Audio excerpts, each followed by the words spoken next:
And here we go. Sports! I listen to you guys all the time. It's awesome. I'm in the mood for one of your classic anecdotes. Give yourselves a round of applause. All right, that's enough. Hey guys, there is someone I want you to meet. Dave Hooker Show with Caleb Calhoun on Off the Hook Sports. Represented by T. Scott Jones, banksandjones.com, Tennessee's trial attorney from the Ted Russell Ford Lincoln Studio, East Tennessee's #1 volume and customer service dealer, Ted Russell Ford and TedRussellLincoln.net. We're all part of the same team here. Now to the Dave Hooker Show on Off the Hook Sports. All right, here we go. The madness has begun. I'll tell you first and foremost, I'm a football guy. There's no question about it. But my favorite couple of days on the sports calendar are coming up this Thursday and Friday. Also, for those of you celebrating St. Patrick's Day, don't drive. With Caleb Calhoun, I'm Dave Hooker, the show represented by Banks & Jones, Tennessee's trial attorney, banksandjones.com, as we broadcast live from the Ted Russell Ford Lincoln Studios, East Tennessee's largest volume dealer. Plenty to talk about with Selection Sunday happening yesterday, and that is Tennessee's a 2 seed in the NCAA tournament. Did they get the best draw possible? That's what Caleb Calhoun seems to think, and a lot of people think he's negative for some reason. I saw that on the message board. So there you go. I think he's objective and throwing hot heat. Here we go. All right. Also, did the Vols waste their time in getting to the SEC tournament finals? We'll discuss that. Will Tennessee be better defensive tackle despite less depth? We dive into that. That's a real possibility. I know it's a big concern for a lot of Tennessee fans, the offensive and defensive line, and rebuilding that crew. But I don't feel bad about the defensive tackles at all. Who replaces James Pierce at the all-important Leo position? And Bruce Pearl. A little bit of attention seeking. I'm with Caleb on this, but I don't feel quite as strong. Stat of the day, this day in Tennessee sports history. And what did the Vols show in reaching the SEC tournament finals? Do they have matchup issues? Also, Lady Vols, a 5 seed in the NCAA tournament. Which, Caleb, how are you, sir? I'm good. How are you doing, Dave? I'm good. If we would have said before the season that the men's basketball team would be a 2 seed, the women's basketball team would be a 5 seed, that would get an A+ passing grade, would it not?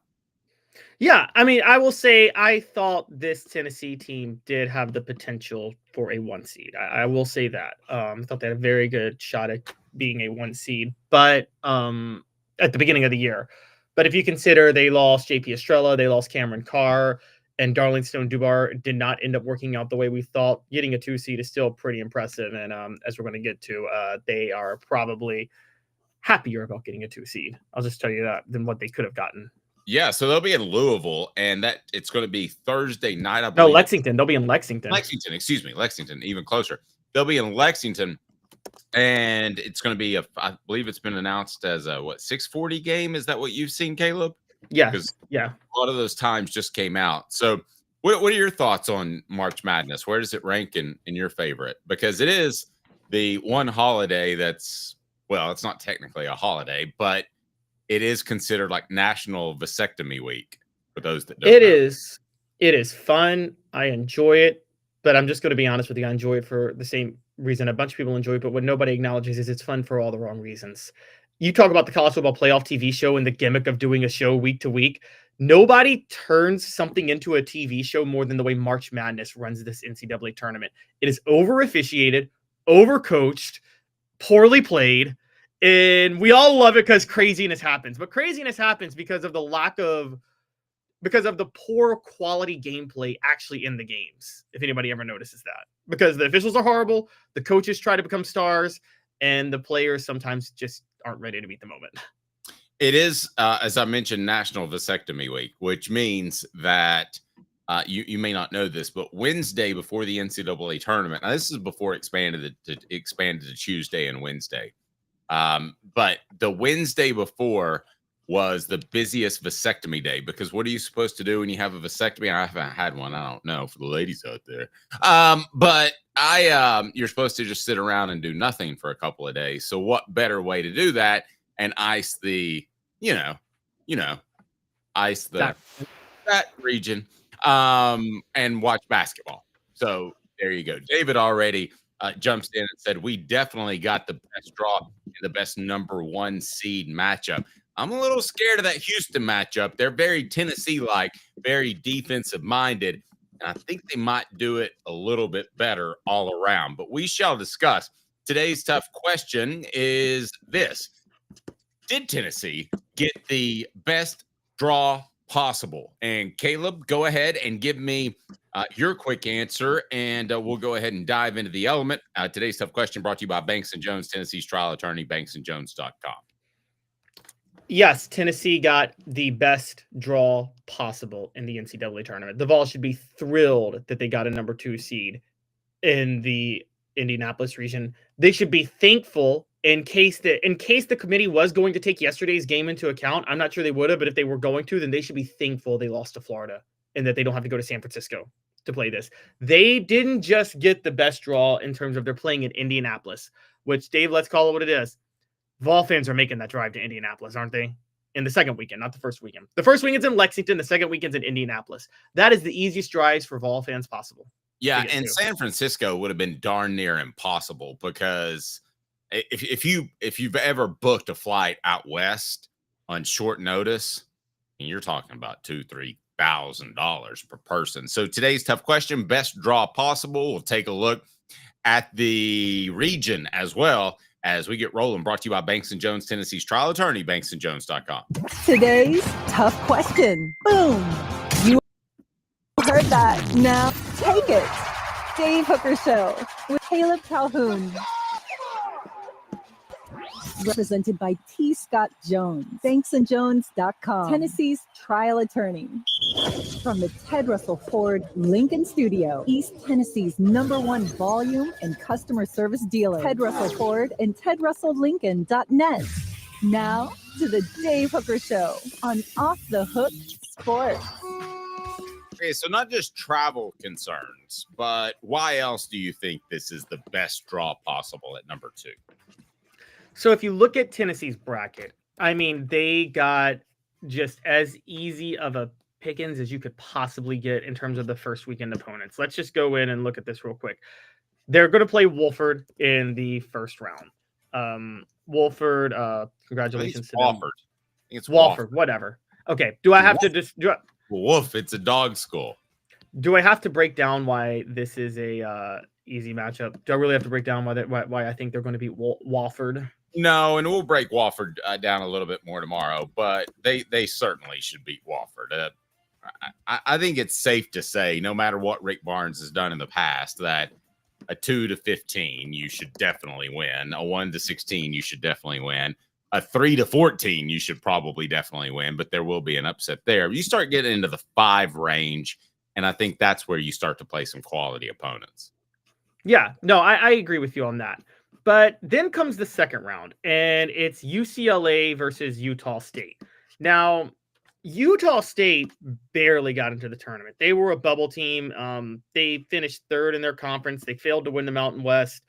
They got in as a 10 seed. They're one of those teams that most people would say probably don't belong in the tournament. I would make the case that Boise State, who got left out, had a case over Utah State. That's the 10 seed. The 7 seed is UCLA, led by Mick Cronin, who actually got the job only after Rick Barnes turned it down a few years ago. He's a perennial, like, you know, those guys at the schools they coach, they're perennial like 18 to 22 win teams, but they never can break through to be higher or lower. So like they're perennial, like mediocre NCAA tournament teams.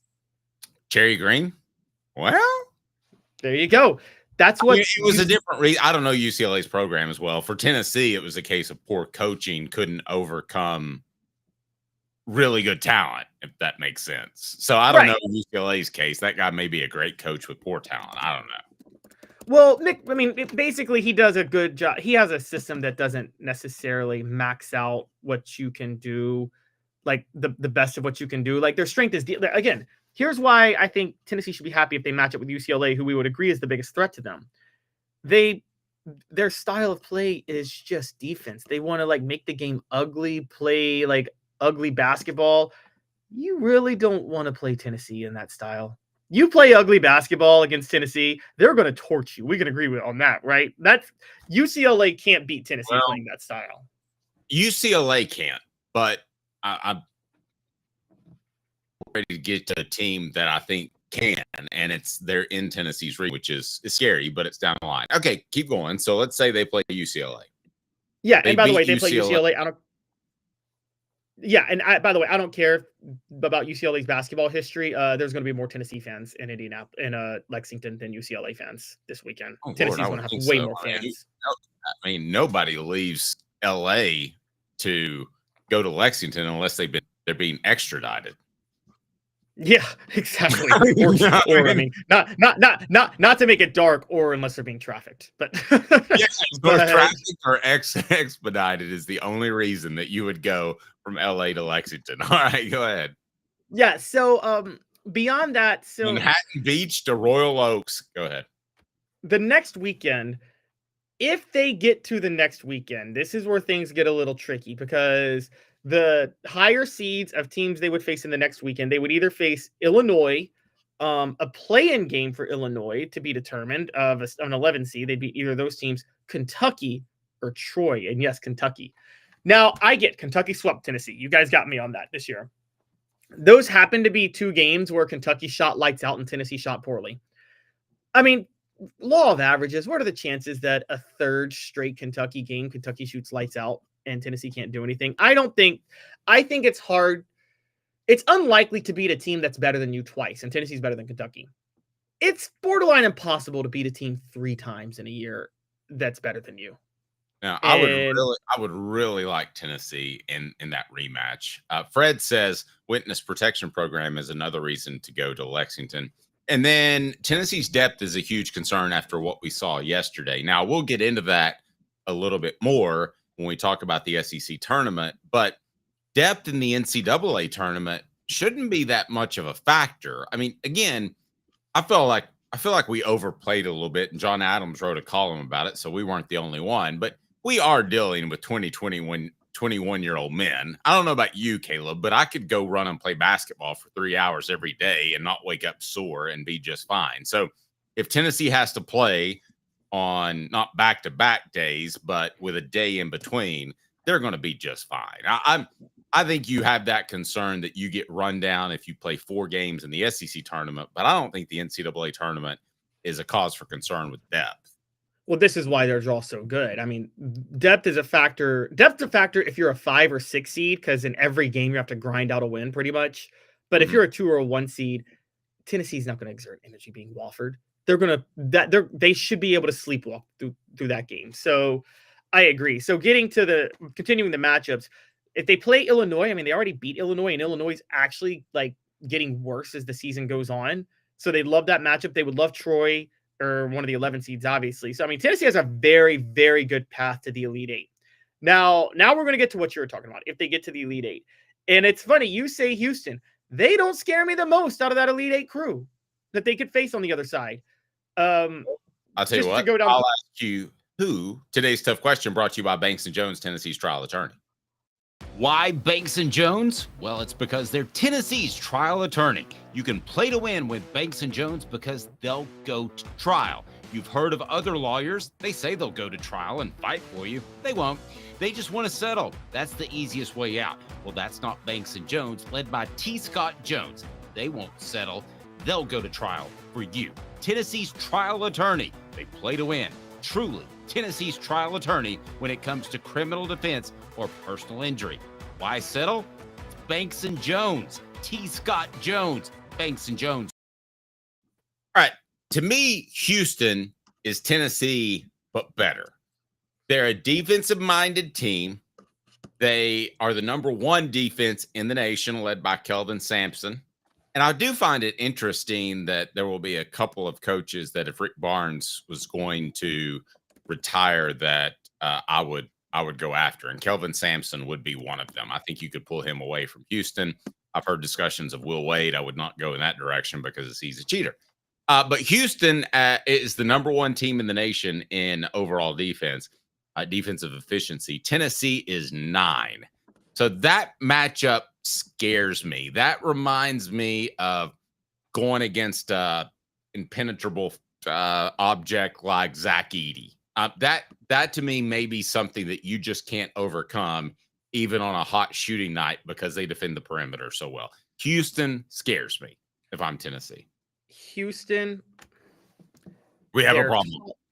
Their tallest player in the rotation is 6'7". Okay. I think while Tennessee's not the best inside, Tennessee's got a couple of guys that can bang inside. I think Houston's defensive efficiency, you got to take schedule strength into account. They played in an easier conference for the most part. And here's the other part. Again, Tennessee versus Houston in Indianapolis. Who's going to have more fans at that game, Dave? Well, I mean, I would think Tennessee would have more in Indianapolis, but I'm not going to base all my wins off of the crowd. I won't, but if it's two solidly matched teams, Tennessee effectively is going to have home court advantage in every game except the Sweet 16 matchup if they face Kentucky. That won't be home court advantage. And except if they face, and this is the team that scares me the most in the Elite Eight if they get there. It's a team that has eliminated the two best Rick Barnes teams in the NCAA tournament, and they're a 4 seed in this bracket. And I'm talking about Purdue. They're a 4 seed. You mentioned Purdue. I'm not as worried about Purdue, kind of for the same reason, the Arkansas reason when it comes to football. I feel like this basketball team has enough leaders returning from last year's team that they'll be like, we exited kind of early last year because of you, and you don't have your big thug, Zach Edey. And when I say thug, I mean a compliment. I mean, that guy was a 2-time player of the year in college basketball. So that's why I always said it's not a monstrous loss. It's not a disappointing loss. I mean, it's disappointing, but it's not overly disappointing, Caleb. I thought Zach Edey was just a tough matchup for 95% of the teams out there. I mean, I would agree with you, but there's two things on this. One, Purdue starts a 6'10" and a 6'9" guy down low. The thing is, Purdue, they don't have Zach Edey, but Tennessee, you would agree, is not as big as they were last year either. So Purdue can slow the game down and really work them in the paint, honestly. They can give Tennessee hell in the paint because they just with their interior matchups. I mean, Trey Kaufman-Renn at 6'9", 20 points a game, he would – I'm sorry, we watched him yesterday. Igor can't guard anybody that's big in the paint. They would have to put Felix Opera on him, and then okay, Caleb. Let me ask you about Felix. How much better is Felix defensively this year than he was last year? Well, when he was on Ohio State last year, Felix. I mean, Felix is amazing defensively. I believe Felix can guard him. The problem is then there's another 6'10" guy, Caleb First, who doesn't score a lot, but is dangerous if you're focused. If you have Trey Kaufman-Renn, they got two guys that can bang inside, and that's dangerous. And on top of that, Tennessee's 0-2 against them in the NCAA tournament when it matters. And then most notably, I mean, we have to point this out. Again, the tournament's in Indiana, or it's in Indianapolis. Purdue would probably have home court advantage against Tennessee in the NCAA tournament.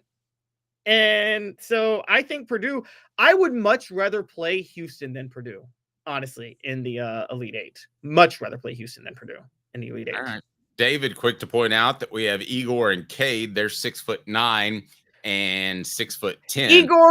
Igor is not a real 6'9". He is the softest 6'9" guy I've ever seen. Well, right. He's probably 6'7", and the problem is he plays away from the basket too often. So even if he were 6'9", that's like saying Dirk Nowitzki is going to give you inside presence at 6 or 7'2", whatever he was. No, he's not, because he's not going to go down there. So it really doesn't matter. Same with Kevin Durant. Yeah, exactly. I mean, Kevin Durant was a better perimeter defender than he was a down low defender, which was always bizarre. What the H? Did Tennessee waste their time in the SEC tournament, Caleb? What the H? Wow, I've never worked hard on anything. What a cool life. For real? The Dave Hooker Show with Caleb Calhoun. Represented by T. Scott Jones. BanksandJones.com. Tennessee's trial attorney. From the Ted Russell Ford Lincoln Studio, East Tennessee's #1 volume and customer service dealer. Ted Russell Ford and TedRussellLincoln.net. Now to the Dave Hooker Show on Off the Hook Sports. Tennessee makes it to the final of the SEC tournament. What the H brought to you by Double D Piping. And my question for you is, Caleb, did they waste their time, effort, and energy? Now, they were definitely going to win the first round game. As you pointed out, Texas was in a double overtime game the day before. But when they really put it all on the line, they played a Final Four type of game against Auburn and former Tennessee coach Bruce Pearl. And at that point, whether it was about pride or it was about they really wanted that SEC conference tournament trophy, whatever the reason was, that's when you pushed all your chips in the middle of the table, isn't it? Whether you should have, that's when you did it. Yeah, it is. And here, I wrote this column. I want to point this out. I wrote this column before Tennessee's loss to Florida, before the two tipped off on Sunday. I wrote Tennessee wasted time. And here's why. I'll give you the overall reason. And it's actually not my philosophy. It has nothing to do with my philosophy on the SEC tournament. Well, no, I'll start with my philosophy. My philosophy on the SEC tournament is that if you're a lock to get in, I just don't feel it's worth the fight to play 3 games in 3 days, waste all that energy just to get a higher seed by maybe 1. Tennessee used all that energy, didn't win it, only to see them get the best draw possible in the NCAA tournament, a draw they would have gotten if they lost on Saturday. So, I mean, and by the way, they didn't just waste their energy Saturday. They used a bunch of energy trying to come back in the game Sunday against Florida. Yeah. Jimmy says Tennessee would still be a 2 seed if we beat Florida yesterday after the Ole Miss loss. Yeah, you're right. And at one point, was it Joe Lunardi? I believe, was it during the Auburn game? It was during the Auburn game that Tennessee was going to be a 2 seed no matter what. And I think you wrote that, or was it during the Florida game? This gets to my point. Yeah, so Saturday night, after Tennessee beat Auburn, the SEC regular season champs, the number 3 ranked team in the country. Tennessee's number 6 in one pool, number 8 in another, number 5 in the net. Joe Lunardi comes out and says, if Tennessee, even if they beat Florida on Sunday, Florida's locked into the 1 seed, Tennessee's locked into the 2 seed. Now, Dave, think about that for a minute. Think about that. Let me just point this out. What Joe Lunardi is saying is this. Tennessee would have won the rubber match against Florida, meaning they would have won the overall series after the 2 split during the regular season, right? Yes. They would be the SEC tournament champions. They would have a higher net ranking. But Florida, by virtue of having a 1-game better overall record, which is kind of a throwout, in college basketball, you're not what your record says, would get the nod as the 1 seed in the NCAA tournament. Which makes it very clear what I've insisted and you believe me on and you agree with me on from the start. The selection committee, they do their brackets before the tournament start. And they only alter them if a bubble team gets in and gets an automatic bid and they have to put them in now. They set the entire thing before the weekend because they don't want to mess up their weekend and waste time watching these conference tournament games. Okay. So because of that, I say, yes, they wasted energy. And for their sake, I hope they're not gassed for this weekend. Okay. That's crazy. And I'm going to tell you why it's crazy. And there are a couple of different reasons. One, I pointed out earlier, these are 20, 21-year-old kids. I mean, I used to play basketball a lot at that age. When I was in college, I would play at Brickey High School, for those that know North Knoxville, or Brickey Middle School, or elementary school. Anyway, the gym was open, so we played. And I was never sore the next day. I got up and walked to class. It wasn't a big deal.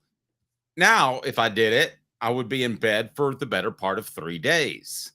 But Caleb, I think you're overestimating the physical exertion that it takes a 20 to 21-year-old man to play a game of basketball. I don't think it's all that difficult. Our poll question is up on the page. Did Vols waste time in advancing an SEC tournament? Yes doesn't mean anything. No, iron sharpens iron. We'll discuss. I'll let Caleb defend himself a little bit because he's way off base. What the H, brought to you by Double D Piping. Double D Piping provides full-service fire protection on any scale. From residential homes to government facilities, we can assist any customer through design, fabrication, installation, inspection, and demonstration of fire suppression systems. With 30 years of service across 5 states and a full staff with over 40 years experience, our quality can't be beaten. Don't get caught watching what you could have prevented. Call Double D Piping, the absolute best in Caleb, iron sharpens iron. Tennessee just went against 2 number 1 seeds and split with them.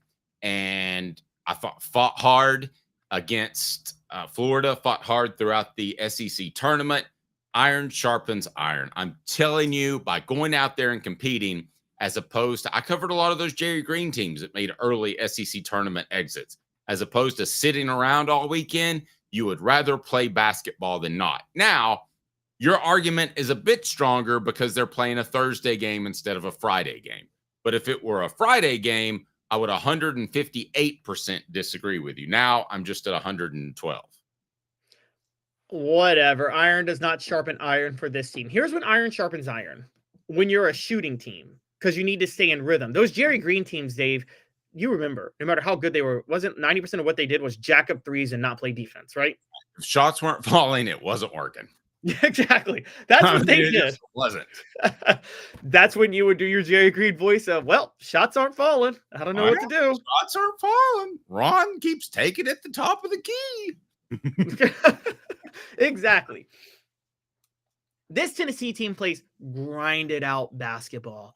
They wear you down. That's not a style that you like lose with the week off. It's a style that helps you get fresh. More importantly, because of the way they play this game, they get, I don't know how to say this, but they grind so much. They are the type of team, 18 to 22-year-olds, that are going to wear themselves down in an SEC tournament against 2 number 1 seeds. That's kind of the problem. And so, no, I think this was a huge issue. So I think it was, yeah, if this was a shooting team, if this was a Bruce Pearl team that runs tempo, that went like 12 deep, and Chris Lofton's like, I'm going to shoot it every time I get the ball up the court faster than you, and I got to stay in rhythm, I might have a point with you. Or you might have a point with me. Those guys are taking more steps up and down. Yeah, but it's not the steps, it's the contact. It's the contact that Tennessee embraces in the post. They embrace the contact, the physical, grinded out nature. It's not about the actual running up and down. It's the contact and just the banging. I mean, Dave, you talk about steps. Wide receivers take more steps than defensive linemen in a football game, but the defensive linemen get worn down way more, don't they? Okay. And so, yeah, it's the contact. And so because of the contact, that's the thing I think matters. Now, what about our comment on Tyler saying winning Saturday got them away from Duke and Cleveland, so it did matter? Tyler, I'm not believing that. I know the projection was that they were in Cleveland, but I think that they already had them going to Lexington. I think Joe Lunardi's not perfect, and so he gets a couple of things wrong. And let's be honest, Dave, the selection committee doesn't even change seeding for the conference tournament. Do you think they're going to waste their time changing location? No, and I will tell you this: that Joe Lunardi's not going to pick everything right. So yeah, especially locations. I think they would have tried to get Tennessee and Lexington, no matter if they'd have made it to Sunday or not. And really that's been the goal. And I kind of hate it, to be honest with you, because the goal has been to keep it closer to the home team's campus. But I would actually prefer it just be completely random and completely generated by, I would actually do it like this. I would just have, I do the same thing I would a college football playoff. I would have it done by a computer and a formula, and then you would just plug them in. So like you would have the at-larges. Well, I guess no, you would still have the automatic bids and the at-larges together. You would just put them in a computer, formulaic, boom, boom, boom. Wouldn't that be the way to do it instead of I would committee?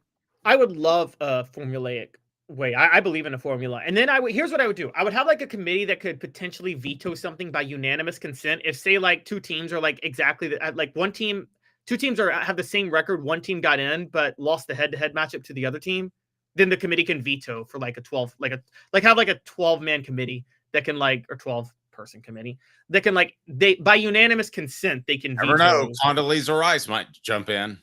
Yeah, no, that's what I mean. Yeah, but like, what if like a jury of the peers have the formula? The committee will set the bracket and the seeding, but the formula determines who gets in, and then the committee, by unanimous consent, can disagree with a team that got in over a team that didn't get in. If it's unanimous, is that fair?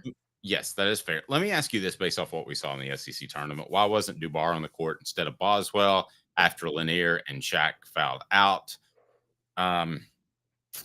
I just think that's where you are with Dubar here. I don't think you can expect him to be much of a contributor in the NCAA tournament.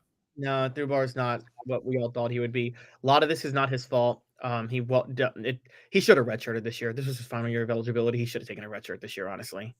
And definitely should have. And he had the personal issue, which I'm not going to get into early in the year, but didn't really respond well to that. Goodness knows I'm not going to judge. Love Day, nice enough to throw $5 into the super chat. You know what that means, Love Day? Is that goes Quincy Calhoun's college and Caleb Calhoun's 9-month-old son. So the super chat is Caleb. Why wasn't Dubar on the court instead of Boswell after Shaq and Lanier fouled out? And yeah, that was a good question. But it's like Dave said, it's kind of just where you are with Darlington Dubar right now. I want to be, because of the personal issue he dealt with and then the injury he had at the beginning of the year, I don't think he was ever quite right. And I think it was just too late by the time he was trying to get right. I really wish he had taken a redshirt just for his sake and his own future. And it's kind of sad that he didn't. Hey, speaking of depth, kudos to Jordan Gainey for stepping up. I mean, when's the last time he's scored nearly 20 points? He's been hitting double figures a lot recently. He's kind of been on a hot streak. Jordan Gainey this is where like the whole starter or bench player is a bit like Rick Barnes is the only one that really separates them. But I think he actually does play with Jordan Gainey. It doesn't really matter. It's like, okay, he's not a starter, but he's going to come in and be the primary scorer off the bench. And, there's a reason the NBA has the 6th Man of the Year award. I mean, a lot of times the 6th man in the NBA is the scoring punch they need when they give their starters a rest. So he could be a starter, but they choose to have him coming off the bench. Stat of the day is now off the Hook Sports. Stat of the day. They never lie. Or do they? Stat of the day. The Dave Hooker Show with Caleb Calhoun. Off the Hook Sports. Please tell me your stat of the day has something to do with the NCAA tournament or Tennessee basketball. Yes, it does. Why wouldn't it? I don't know. Kind of get out there every once in a while. Over the weekend, Rick Barnes. I thought you were going to say Kevin Durant. Go ahead. With Tennessee's win over Auburn Saturday, Rick Barnes got his 13th SEC tournament win as Tennessee's head coach. That's as many SEC tournament wins as Donnie Tyndall, Conzo Martin, Bruce Pearl, Buzz Peterson, and Jerry Green had combined. Ouch. Say that again. That is just and give in the chat, give Caleb some kudos for putting that together. What was that again now? With Tennessee's win over Auburn on Saturday, Rick Barnes got his 13th SEC tournament win as Tennessee's head coach. That is as many SEC tournament wins as Donnie Tyndall, Conzo Martin, Bruce Pearl, Buzz Peterson, and Jerry Green had combined at Tennessee. Does that say more about Barnes or more about Tennessee's basketball program? It says more about Tennessee's basketball program and its emergence. Bruce Pearl, funny enough, I think Bruce Pearl thinks the way I do and is a little bit more analytical, so I don't think he cared about the SEC tournament that much, and he would just never say it. But I think Rick Barnes has the program at a level that, look, he's got the program at a level that it's never been in. I'm just going to go ahead and say it. I'm willing to say this up front. I think after this year, I think Rick Barnes may already be the greatest coach in Tennessee history. He might have surpassed Ray Mears. I would say he probably did. Already has. We can't hit on all of our transfer portal players talking about Dubar. That is very true. If you hit on 2 out of 3, isn't that good? Yeah, hit on 2 out of 3. Let's talk football too for a second. Let's lump them together, because I always said high school. And by the way, it's brought to you by Sports Treasures. Stat of the day is brought to you by Sports Treasures, carrying over 5 million sports treasures and so much more. Follow on Facebook for the best sports memorabilia, daily updates. Just go to Facebook, follow it Sports Treasures TN, right down below Sports Treasures TN. Caleb, I've always said that a high school prospect is 50-50. A junior college prospect is about 25% chance of having success. Why? Because he went to junior college for a reason, whether it be academics or discipline or whatever the case may be. I don't know where I should put transfer portal. I feel like you should hit on 75% of those guys. Yeah, with transfer portal guys, you're watching players at a lower level. or at a even sometimes a similar level, but they're proven in terms of performers. For Rick Barnes, it's even higher, I think, in basketball. Look, I don't think Rick Barnes really misses on transfer portal guys. I think Darlington Dubar was a major exception, but again, Dubar had a personal issue and then had an injury. I think if you took those things out, I think if those things didn't happen early, Dubar probably ends up working out for Tennessee. So I'm not even so sure. I don't even know if Rick Barnes missed on Dubar or if there was just if it was a series of unfortunate events, Dave, honestly, that led to what happened this year. Either one could be true because honestly, ever since I've been covering Rick Barnes and transfer players, he hits like that. I mean, he's 100% almost. No, he's nailed it. And listen, Josh Heupel hasn't been perfect either. Remember when he took that guy in, Lynn J.T. Dixon or whatever? And then he was off the team in 2 weeks. Running back who was, he was on the team and then off the team. And you're right, on the message board, Jerry Green was so lazy. This is a scary thing. Without Kevin O'Neal, Green is all-time bad.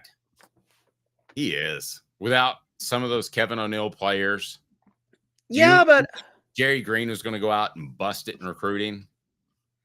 No, but I mean, I don't think Jerry Green got lucky that two of the most generational prospects in Tennessee basketball history who were from the state were coming out when he was coaching at Tennessee. And I'm obviously talking about Vincent Yarbrough and Ron Slay. And he did land both of those guys, but I don't think he had to recruit to land those guys. I mean, we've talked to Ron in the past. He wanted to go to Tennessee from the start, always wanted to go to Tennessee. And I don't think Jerry Green did anything special to land those two guys. Well, you know what he did to land Vincent Yarbrough, right? What did he do? Well, he took his brother, his half-brother, Dell Baker. And they hired the head coach, his Cleveland high school head coach, Ray Grant, to be the guy who sets up the hotel rooms on the road. That was his job, and he made $150,000 a year doing it. So if you're willing to hire the high school head coach, you're going to win a lot of those recruiting battles. That is true. That is true. I mean, that is a good point. But I mean, that's not that. Okay, but that's NIL before NIL, and it didn't even go to Vincent. It went to the coach. Credit to him then. That's actually like he at least made some moves, but like Ron Slay fell into his lap, and Vincent Yarbrough was the rarest in terms of like pure. I'm not talking about like intangibles, just tangibles. Vincent Yarbrough was the greatest prospect to ever come out of Tennessee, right? In high school. Like if you look at just the build of a player, somebody who should be a superstar, he had the highest ceiling of anybody ever to come out of high school basketball in Tennessee. I've said this before and people made fun of me. His body, just his body, I'm not saying his explosiveness and all that, was built like Michael Jordan. And he could have been an NBA All-Star. He could have been. I agree with that. But he had the determination of, I don't know, a pencil. He wasn't really excited to play basketball. The show represented by Banks & Jones, Tennessee's trial attorney, banksandjones.com. Coming up, talking some football, spring practice in full pads. So we get an opportunity to tell you a little bit more about some guys that have their hand in the dirt. We'll talk Tennessee defensive tackles up next, brought to you by City Heating and Air Conditioning, hot or cold. It'll be 2 minutes off the hook sports with Caleb Calhoun. I'm Dave Hooker. Why Banks & Jones? Well, it's because they're Tennessee's trial attorney. You can play to win with Banks & Jones because they'll go to trial. You've heard of other lawyers. They say they'll go to trial and fight for you. They won't. They just want to settle. That's the easiest way out. Well, that's not Banks & Jones, led by T. Scott Jones. They won't settle. They'll go to trial for you. Tennessee's trial attorney. They play to win. Truly, Tennessee's trial attorney when it comes to criminal defense or personal injury. Why settle? It's Banks & Jones. T. Scott Jones. banksandjones.com. Now in its 45th year, the second and third generations continue Joe Newbert's commitment. His vision of what this business needed to be, we still try to live up to that. Joe Newbert Collision Center. Community banking is about location and much more. It's about family. We reside in your community. We are a part of your community. At Commercial Bank, our commitment extends beyond the walls of our branches. It's displayed each day in the opportunities we provide, the money we give back, and the time we commit, all to help improve the lives of the people, families, and businesses that make our communities great. Commercial Bank, life made better. Hi, Mike Davis here with City Heating and Air, reminding you to always dare to compare.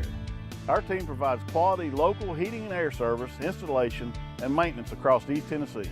We use only the best equipment like American Standard heating and air conditioning for your residential, new construction, or commercial needs. Honesty, dependability, and customer satisfaction have been the cornerstones of our business since 1961. City Heat and Air. Dare to compare. Are you ready to get strong? At NFC, we offer top-notch weight training and functional fitness, so you can build strength and improve your performance. Join today at nfc1.com or stop by any one of our 7 East Tennessee locations. Ginger Power, the Dave Hooker Show with Caleb Calhoun. Represented by T. Scott Jones, banksandjones.com, Tennessee's trial attorney. From the Ted Russell Ford Lincoln Studio, East Tennessee's #1 volume and customer service dealer, Ted Russell Ford and TedRussellLincoln.net.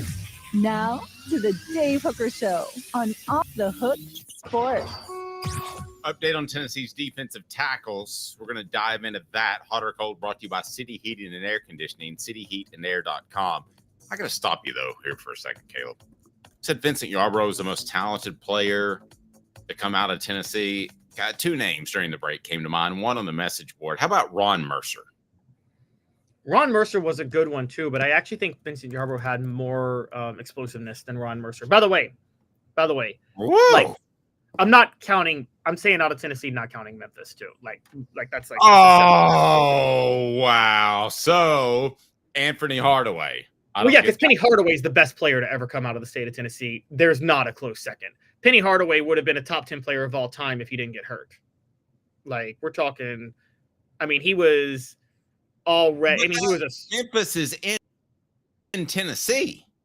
Yeah, but this would actually be a great game. Like the all-time Memphis starting 5 versus the all-time state of Tennessee starting 5 outside of Memphis would actually be an incredible game, wouldn't it? Like, I want to see that. Yeah, I would pay to see that. They'd have to be in their prime, right? I'm assuming. Yes. No, obviously I'm not going to have any of them play like. Yes, they would obviously have to be in their prime. Yeah. But yeah, the all-time Memphis starting. Huh? It reminds me of when they did that. Do you remember when Derek Dooley? His great idea was to go out there and do like an all-star game of flag football. Do you remember that? I think I do remember that. Oh my God. Game. And the first play, Robert Peace tore his Achilles. Oops. It's just like, oh my gosh, what a terrible, terrible idea. Tennessee's defensive tackles. You would naturally say with Omar Norman Lott, Elijah Simmons, and Omari Thomas, you would say since they're gone, Tennessee is not going to be as good at defensive tackle. Now, I would agree they're not going to be as deep, but I'm not sure they can't be as good or better. Hot or cold, brought to you by City Heating and Air Conditioning, 50 years in East Tennessee, cityheatandair.com. Where do you stand? Hot or cold? Brought to you by City Heating and Air Conditioning. Integrity matters. 50 years in East Tennessee. cityheatandair.com. On Off the Hook Sports. All right. So Bryson Eason, hot or cold? Are you hot or cold on Bryson Eason? Oh, and these are returning contributors we're starting with as far as defensive tackle. But yes, I'm very hot on Bryson Eason. I think he's a very, very good player, very talented player. He actually was among the most productive when in the game last year and was very, his experience. I think he's going to be the main anchor at nose tackle this year for Tennessee. What defensive tackles are you most excited about? Fill it in right there on the message board. We'd love to hear from you. Jackson Moy. Now, when I ask you about Eason and Moy, I expect you to tell me that you're hot or cold, brought to you by City Heating and Air Conditioning, based on them being first teamers. Of course, we were hot on them last year in the way they played as backups, but this is first teamers, so let's make sure we're on the same page. I'm hot on Eason. I'm very hot on Jackson Moy. Yes, I'm actually very hot on Jackson Moy too. And this is going to be on the interior, Dave. This is the perfect compliment. You got kind of the big guy that commands presence in Bryson Eason, and then you have Jackson Moy, the leverage guy that it's almost like if you started Albert Hainsworth and Jesse Mahaluna together in the middle. You know what I mean? Like, yeah. Now, I will say this about Moy too. I don't think you're going to hear stellar reviews from him from practice. because we talk about stereotypes of Polynesian players and they play hard and they play with great effort and all that, but not all the time in practice. So I'll just offer that. He will be a gamer. He will be better in practice. It'll be better in games than he will be in practice. Please hit that like and subscribe button. David says, I hope Tyree West wrecks shop with sacks because they will focus on Josephs. Now, let's get to Tyree West. Hot or cold on Tyree West? I'm hot as heck on Tyree West. I mean, Paris Hilton hot on Tyree West. I mean, I've been hot on him for a while. I think it took a little bit longer, but he was really showing out last year at different times. And as the defensive end who lines up on the line, he's a baller. So I'm really hot on Tyree West. I'm hot on Tyree West as a second stringer, which I think he'll be. If Easton or Moy go down, I've got concerns about West being your main go-to guy. Same could be said for Dominique Bailey, who I'm cold on. I don't know that he takes the necessary step to be a top-flight SEC defensive tackle. We'll see. I'm Buffalo in the winter on Dominic Bailey. Buffalo. Cold. I think the only reason he would play is because clearly they value depth a lot of times over talent. But Dave, there's a legitimate argument that the reason Rodney Garner did that last year is because nobody was special. So he felt that his best advantage was to rotate a lot of guys because, like, let's just be honest. If you have a John Henderson or Albert Hainsworth, you're not rotating a lot of guys, right? You want those guys in there. You want them to get the advantage. All right. Nathan Robinson. These are new players who could step up. Hot or cold, brought to you by City Heating and Air Conditioning. Not necessarily new players, but players who didn't play, who weren't in the rotation last year, who are now going to see a larger role. I'm not that hot on Nathan Robinson. I don't believe in him that much. I don't think he's going to be able to help add to the depth. And this is where you talk about, will the defensive line be better despite less depth? This is where I think they'll have less depth. Nathan Robinson won't be able to offset the loss of the other guys. Hot or cold, brought to you by City Heating and Air Conditioning. We get to Tennessee's highest rated high school prospect at defensive tackle in 30 seconds, brought to you by cityheatandair.com. Hi, Mike Davis here with City Heating and Air, reminding you to always dare to compare. Our team provides quality local heating and air service, installation, and maintenance across East Tennessee. We use only the best equipment like American Standard Heating and Air Conditioning for your residential, new construction, or commercial needs. Honesty, dependability, and customer satisfaction have been the cornerstones of our business since 1961. City Heat and Air. Dare to compare. David Hobbs, a 5-star prospect, a really highly touted player that Tennessee was really excited to get, is not having a major impact in spring ball. Now, let's remember this, that he enrolled in the summer, so he didn't get the same sort of head start that some other guys got. So your thoughts on David Hobbs? I'm still high on David Hobbs. I'm still hot on him. Something you mentioned when it comes to when it comes to Tyree West, if you say he'll be a second stringer, that'll be because David Hobbs explodes. Because let's be clear, when we're talking about Tyree West, Dominic Bailey, and David Hobbs, Dave, we're talking about the guy who plays in a 4-point stance, but not in the middle. Is that fair to say? Yes, which I don't like as a rule. Right. But that's like, you don't want to call them a defensive end in this day and age, because that's kind of more like the Leo or the Jack, but like they're still responsible for stopping the run. So that's what we're talking about. David Hobbs is probably the best of the group, right? I think he's the best upside. I haven't heard anything astonishingly awesome about him from practice. I haven't either, and that has been a bit of a red flag, but I still think it's there. I'm hot on. You know what? I'm gonna reverse. I'm cold on him. I'm cold on him because I am. As we're talking about this, he hasn't exploded. Thermostats at City Heating and Air Conditioning. cityheatandair.com. I'm cold on him because I think that he's gonna. I think Tyree West is gonna hold on to that spot this year and be the main starting guy. So I think David Hobbs, his season is 2026. Tyree Weathersby, I'm actually hot on for a borderline second stringer to push for a second string job. I'm high on him, but I I would not be hot on him if he were the starter. Fair? Yes, I'm hot on Tyree Weathersby the same way I was hot on Dominic Bailey last year. When they need a body to rotate guys, they can put him in there to be effective. And I think that's what they'll both do. So I think you'll have the four we named, Eason, Moy, Bailey, and West, and then you'll have Weathersby as 5. And then maybe they'll try to get Hobbs or Robinson in there. And that at least allows them to go too deep in the rotation.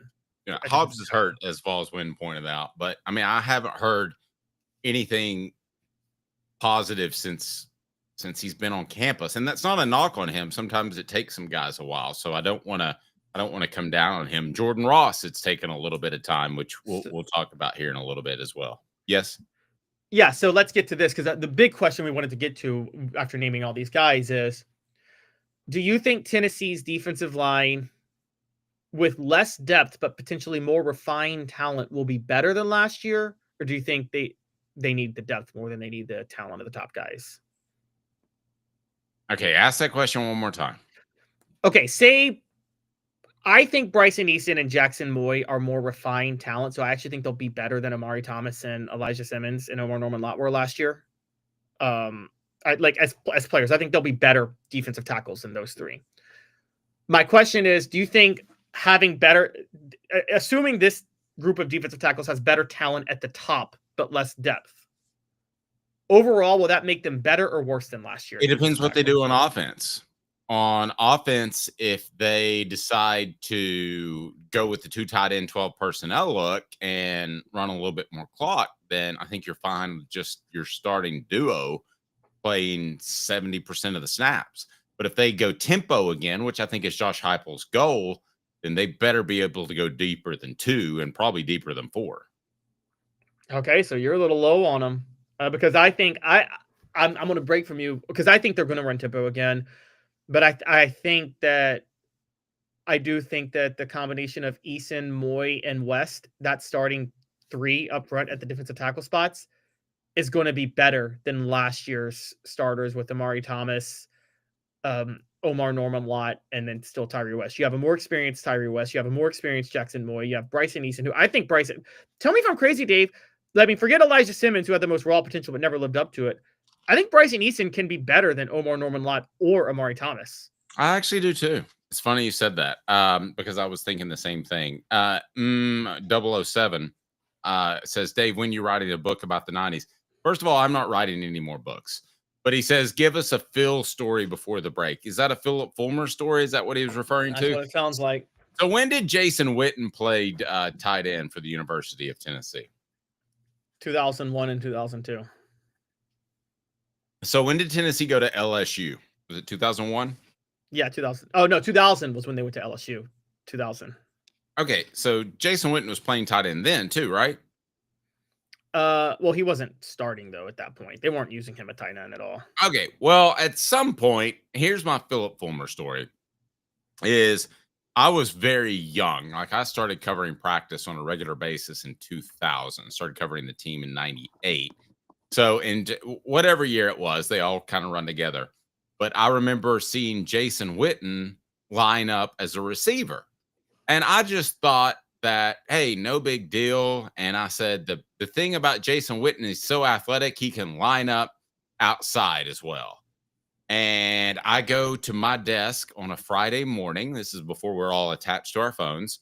And my phone already has a message from Philip Fulmer. David. He knew that made me mad when he called me David. David, please call me back. So I call him back and he's like, how dare you talk about, and I was like, I'm sorry. I didn't realize it. So he gets on the plane. I just stopped in the office. I get on a plane. We get down for the walkthrough in Baton Rouge and I get another cussing. So I thought it was impressive that he was able to curse me over the course of a 600-mile trip. That's pretty impressive. I'll give it to you. That is impressive. He kept the anger going throughout the day. It gave him something to focus on. You need to write an Uncle Dave book. It would be a bestseller. I've thought about like a memoir of memories of sorts of things. I've got some weird ones. I got a good story about Rick Riley, the former Sports Illustrated writer. Yeah. Yeah, I got a good story about him, too, at the Super Bowl. The show represented by Banks & Jones, Tennessee's trial attorney, banksandjones.com. We're having a little bit of trouble on the Twitter. Thank you, Elon. So it would mean especially a lot if you would click on the thumbs up button so we can bring more people in here. Usually the Twitter does that, but Elon's apparently messing with it. It is time for This Day in Tennessee Sports History, and it's brought to you by our friends at the Hemp House. This Day in Tennessee Sports History. It's cool, baby. It's cool. Now you know, and knowing is half the battle. The Dave Hooker Show with Caleb Calhoun. Off the Hook Sports. All right, This Day in Tennessee Sports History is brought to you by the Hemp House. The Hemp House, the premier hemp dispensary online.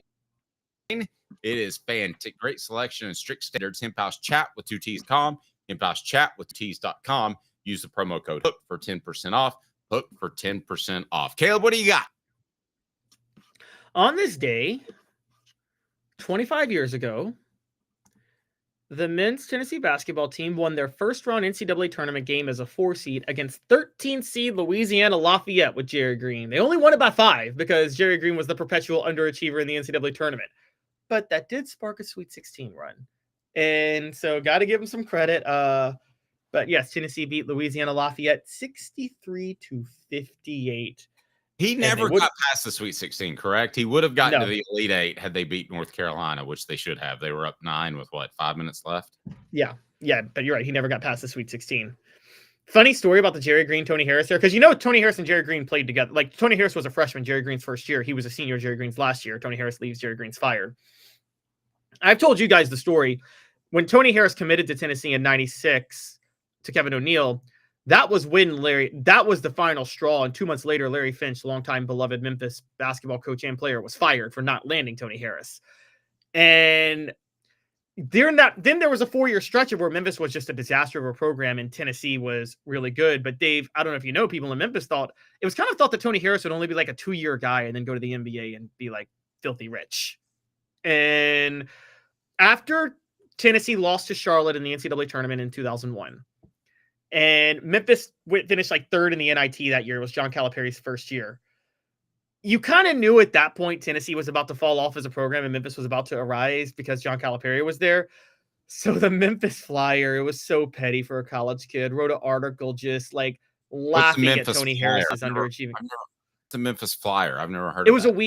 It was a weekly newspaper at Tennessee. I mean, in Memphis. It was a weekly newspaper in Memphis. They wrote an article, a column, just trashing and laughing at Tony Harris's underachieving career at Tennessee. And like it was piling on after the Charlotte loss. It was really piling on because Tony Harris probably was about as miserable as he could possibly be. Not only did his Tennessee career end, but his draft stock had plummeted. He was not going to the NBA at that point, and it was very clear. Another Uncle Dave story. So after that game against Charlotte, his final game where he managed to hit the bottom of the backboard on a 3-point shot, which I've never seen before and haven't seen since. It was pretty impressive. He refused to talk to the media and just sat in the shower. Have I told you this before? Oh, I think so. Where you said he took like the longest shower ever. Well, no, he just sat in the shower. So Tennessee Sports Information Department, they didn't really like working with him either. So I said, "Where's Tony? He's got to talk. He took the final shot. It was horrendous. He's got to talk." And they said, he's back in the shower. And I said, "So he's just not talking?" And they said, "I don't know." So they didn't want to deal with him anymore. They did not want to go back there and ask him to come talk. And this is at the NCAA tournament. For those that don't know, you actually go in the locker room like NFL style, but fortunately they're not naked. But which they are in the NFL, which is very, I don't know, awkward. So, but Tony Harris, sure enough, it's still in his jersey after everybody had changed and was leaving, is sitting in the shower without the shower running. And I went back there and knelt down and I said, "Tony, you got a minute?" And he goes, "No." It was the first time I tried to interview somebody in a shower, but he was fully clothed. I don't think anybody ever had that was about Tony. The way his career ended at Tennessee was about as low of a low point as you could possibly have for a guy that had so much hype going to Tennessee in '97. And yeah, I will just say that I remember that time period living in Memphis. I was 12, but let's just say a lot of Memphis Tiger fans relished in his collapse, in his last season's collapse at Tennessee. I would imagine so. And it was like that whole team was just on a deck of cards, which I think it's worth pointing out. Do you not feel like this Rick Barnes team is going to play solid basketball? That their chances of a no-show are pretty much zero. I mean, they got beat by Purdue, but they got beat by the best player in the country and one of the top 4 teams in the nation as things played out. Purdue played in the championship game, right?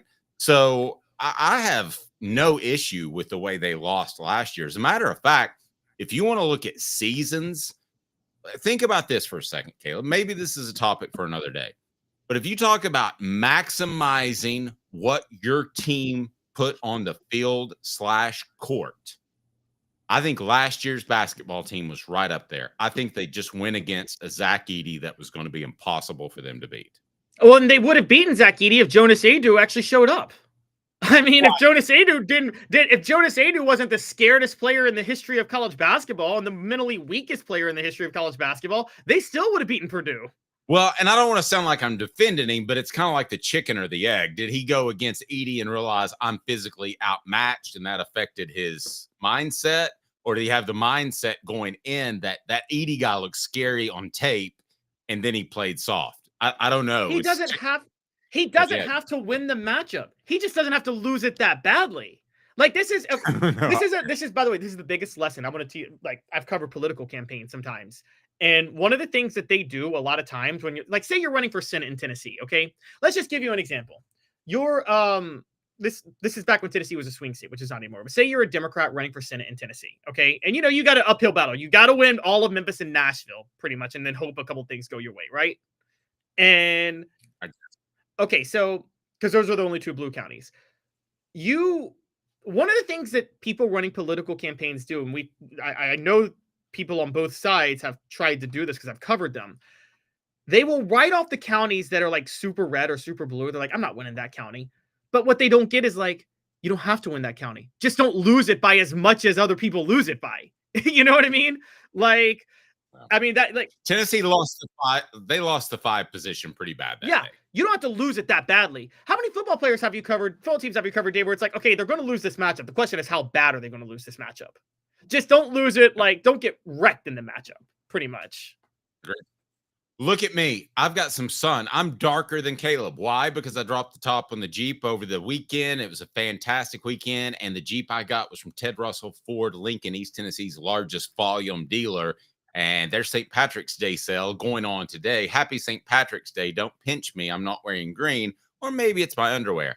But you've got to get to Ted Russell Ford Lincoln. They will take care of you. Fantastic used selection as well, which is what I went with. The black Jeep's pretty sweet, and I absolutely love it. And I got an incredible deal. And the buying process, man, I was dreading it a little bit, even though I know Ted Russell Ford Lincoln is so fantastic. But it's still like buying a car. It's like something you don't really want to do.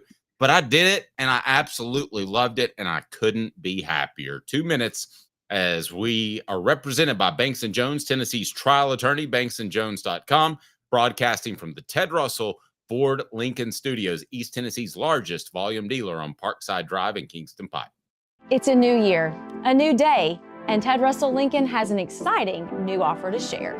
Right now, get a 2024 Lincoln Navigator with 0% APR for 72 months and up to $4,000 in bonus cash. Or drive away in a new 2024 Lincoln Corsair Grand Touring with 0% APR for 60 months and up to $4,500 in bonus cash. It's time to get excited about the ride. Come and see what a luxury car experience truly is at Ted Russell Lincoln Knoxville.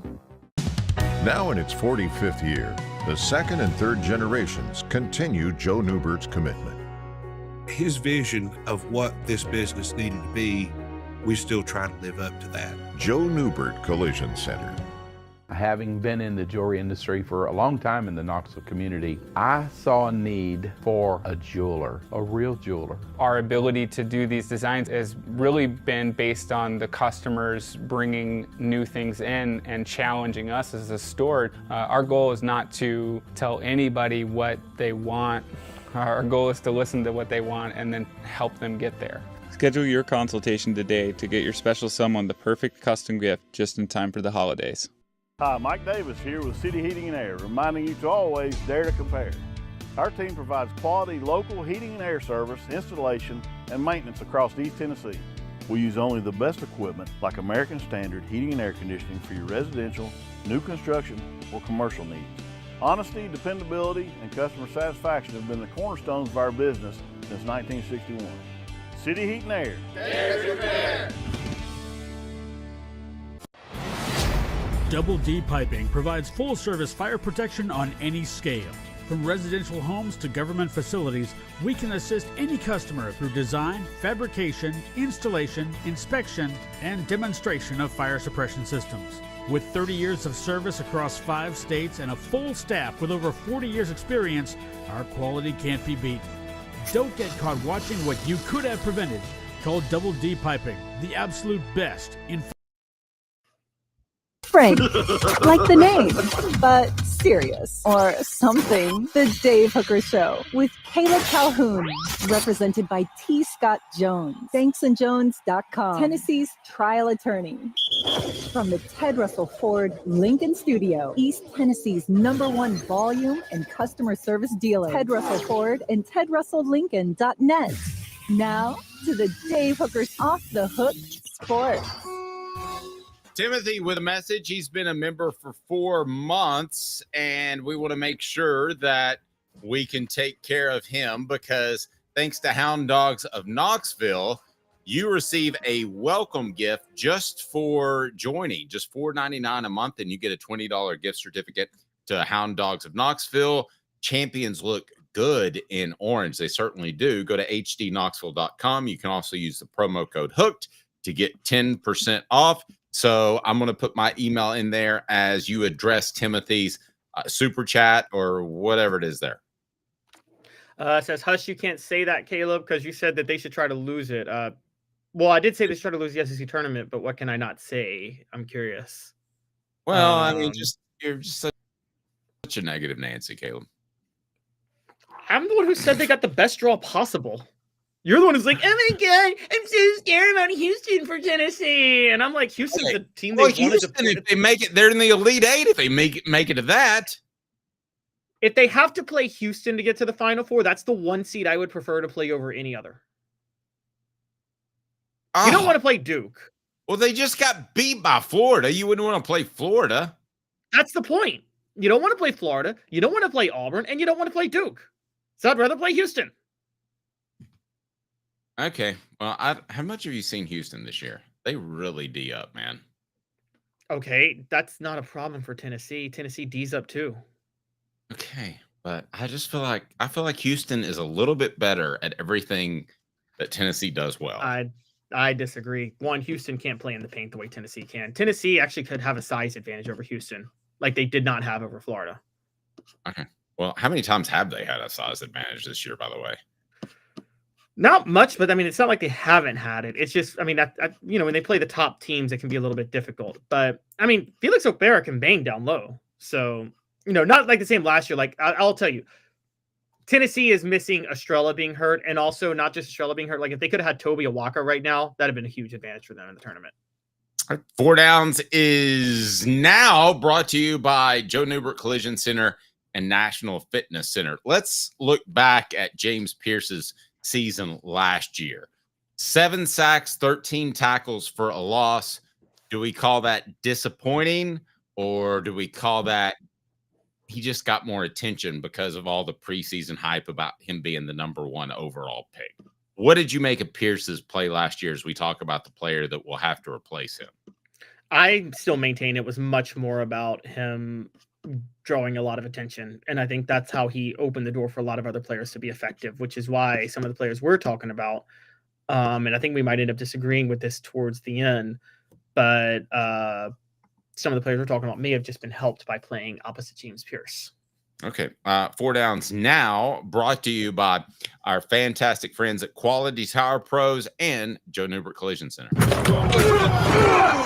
on, guys, it's game time. 4 Downs. Can you count? 4 downs. 1, 2, 3, 4. The Dave Hooker Show with Caleb Calhoun, represented by T. Scott Jones, banksandjones.com, Tennessee's trial attorney. From the Ted Russell Ford Lincoln Studio, East Tennessee's #1 volume and customer service dealer, Ted Russell Ford and TedRussellLincoln.net. Now to the Dave Hooker Show on Off the Hook Sports. Okay, let's get to it, Caleb. As I'm going to do my best Cooper Mays impression. Cooper Mays here. Hit like and subscribe. As we look at some guys that could fill in at the Leo. Joshua Josephs is first down. Thoughts on Josephs? I think Joshua Josephs was a complete product of playing on the field with James Pierce last year. Okay. And I believe he's a reliable player. But if he becomes Tennessee's primary Leo to replace James Pierce, the Vols are in serious trouble. Okay, well, they're going to. And by all indications, I would be surprised if that didn't happen. He had 16 tackles for a loss, 5.5 sacks. I disagree. I think he's a very good player. I don't know that he has Pierce's athleticism, but that might actually help Tennessee a little bit because maybe they won't drop him into pass coverage as often. Maybe because they have to, they'll allow him to rush the passer more often. So I actually like Josephs a lot, and I think that he would have been a starter and he would be a mid-round NFL draft pick this year had James Pierce not been a part of the program. So I like Josephs quite a bit. That surprises me you don't like him. So we do disagree on that. Second down is this. Cooper Mays here, second down. Sure. Jordan Ross, your thoughts on Jordan Ross? Because you have said he will be better than James Pierce. That may be true one day, but it's not probably going to be true this year. I still believe it, and I believe that if it's not true this year, then he's a disappointment. We're talking about one of the most highly touted players Tennessee has signed over the past 4 or 5 years, and Jordan Ross, just physically all there. I mean, look at him. He's got not James Pierce athleticism. I'd say he's got Joshua Joseph's athleticism, but it's in like Tyler Barron's body, and that's some freakish athletic stuff on the line. And I just think Jordan Ross could just blow up plays if he wanted to. And so I'm extremely high on him. I'm holding out. I know what they've been saying about him in practice. I heard Coach Chop say he's basically still like a freshman, but I believe at some point he's going to explode and be ready to go. Well, you just can't. And see, I don't think, David, I'm going to disagree respectfully. I don't think that Ross is going to be your second Leo. I think it's going to be Herring. Ross, you have to remember, when I started covering football, you would maybe get one guy that was a midtermer, right, Caleb? And it was a big deal, like, especially if you had a quarterback. You're like, oh, my gosh, he's just going to change everything because he's coming in January. Now everybody comes in December. Not Jordan Ross. For whatever reason, he wasn't able to come in until June of last year instead of midterm of last year. So I think he is like a freshman, and I think he needs a full off season. I think this is very traditional football. I think it's fine. I think that Jordan Ross might do absolutely nothing this year and still end up being a star player for Tennessee. I'm just a firm believer, and you need a full off season in conditioning. And I used to say, go to class, learn where your classes are. They don't go to class anymore. But I will say, get used to conditioning, know where everything is. I mean, when you come in June, you've only got, 4 weeks until practice begins. And then you're so regimented, it just you need to be able to work with some guys. And I don't think Jordan Ross, don't get down on Jordan Ross, Caleb, if he doesn't have a great season this year. See, where I break from you is I just don't think there's a lot. To me, there's not a lot of development required to be great at this position. It's an edge rusher, and he's already played a full year. You need to put probably the average edge rusher when he shows up needs to put on 20, 25 pounds. Jordan Ross was already there when he showed up, though. Yeah, but I don't know. There's always some baby fat there, and there's some leaning, and there's some dropping fat and adding muscle. Newbert Collision Center for nearly 50 years. Newbert Collision Center has been East Tennessee's best choice for quality repair work and fantastic customer service. Let's get to Cooper Mays, who's going to tell us which down it is, if I can find it. And yes, I can. Which down is it, Coop? Tennessee Center, Cooper Mays here. Third down. Thanks, Coop. Caleb Herring. I think Caleb Herring's going to be really good. I think he's going to be your second guy behind Josephs. I know you're disappointed that's not Ross because you get all starstruck and excited, and Ross was a 5-star guy and Herring wasn't. But I'm telling you, I think that Caleb Herring's going to be really good. I know they recruited Elijah Herring to get Caleb Herring, and then Elijah Herring hit the transfer portal. And so I do think Caleb Herring could be really good, and he is moving over to the thing that scares me about Caleb Herring, and I'm just going to say this. He was committed, expected to be an outside linebacker, and they converted him to edge rusher, and he hasn't been effective yet. So you wonder, Dave, if he's too much of a tweener. If you wonder if putting on the weight slowed him down, and so does athleticism. Well, that's always a question, but I've been told he's a heck of a leader. He's 6'5", 245 pounds. Now, David echoes your sentiment, and that is Herring should be a linebacker instead of a defensive lineman. He's not as strong as the other edge guys. All right, let me play devil's And by the way, Rick Clausen was a heck of a leader. He was still a terrible quarterback. Yeah, he had a noodle for an arm. There was a small period there when I still played football a lot in the backyard that I think I could throw it as hard and as far as Rick Clausen. But anyway. David, I'm not even joking. David said Herring should be a linebacker instead of a defensive lineman. He's not as strong as the other edge guys. Well, let me offer this, David. I'm gonna play devil's advocate, and Caleb said this too. Isn't that exactly what you want in a Leo? A guy who's a tweener? Isn't that what that position is? Isn't the star a tweener between a linebacker and a defensive back? I mean, to me, you're describing exactly what you want. That sort of size. But Dave, there's two types of tweeners. There's the tweener that plays great at both sides, and then there's the tweener that isn't good enough at either side. Does that make sense? Like, there's a tweener. There's a tweener that's okay. Let's name some all-time great tweeners. Sounds funny. DeMarcus Ware. DeMarcus Ware? No, I'm in at Tennessee. At Tennessee. Eric Westmoreland. Eric Westmoreland. Yes. I always wondered if he should have been a safety.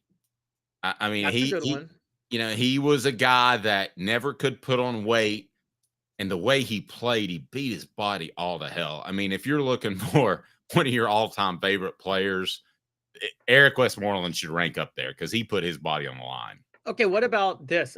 Before he got injured, Kevin Simon, he was able to play in the secondary if they needed him to a lot of times, and he was so fast. And he lost a step his senior year, but he was more of a linebacker. But here's the problem I have with Kevin. Didn't he have 2 ACL tears? That's why I said before his injuries. Yeah, but he had one in high school. And talk about a guy that overcame a lot. You remember he saw one of his best friends get shot? I didn't know that part. No. As a senior in high school, which was similar to another player that we've talked about. Now, David with a great one. Shouldn't have been a tweener, but he was. Leonard Little. They played him at middle linebacker. Leonard Little's not a tweener. He is one position. He's a defensive end. They played him at another position. Wait a second. John Chavis is calling. No, he should be a middle linebacker. John Chavis somewhat sounds like Ed Orgeron. Not as bad, but like he's got that like thick accent when he talks. You know what I mean? That like seems like he's just meant to yell at defensive linemen. So somebody I know talked to John Chavis. This is not recently, but a couple of years ago, and said, Leonard Little, it was a borderline Hall of Fame defensive end. You wish you would have played him exclusively at defensive end. And he said he would have been a Hall of Fame middle linebacker too. No, he wouldn't have. Just when you absolutely will not give up on the argument 20 years later. Can you believe that? That's so ridiculous. That's so ridiculous. By the way, okay, tweeners, let's talk about this. Let's think basketball for a minute. There's a LeBron James who's a tweener, and this is that he can literally play every position on the court, right? That's a positional player. That's where basketball is going. And we'll play it at an epic level. Unfortunately, Ron Slay was held back from going to the NBA. He should have gone, but during that time, they felt he wasn't athletic enough to play on the wing, but he wasn't tall enough to play in the post. Right. That was the ultimate tweener. I thought the same thing would undermine Grant Williams, too. Yeah, and that's the thing. Grant Williams came out at the right time. If Ron Slay was 20 years younger, he'd be an NBA lotto pick in a heartbeat. And it just wasn't the right time, unfortunately. You thought Charles Barkley would have reset the narrative, but I think people felt Charles Barkley was just a canary in a coal mine, just a total anomaly. You know what I mean? But and I'm with Timothy here. Great point. Should Pierce, he was more of an outside linebacker. As it turned out, he was, Caleb. Yeah. Tennessee essentially ran a 3-4 as many times as he dropped into coverage.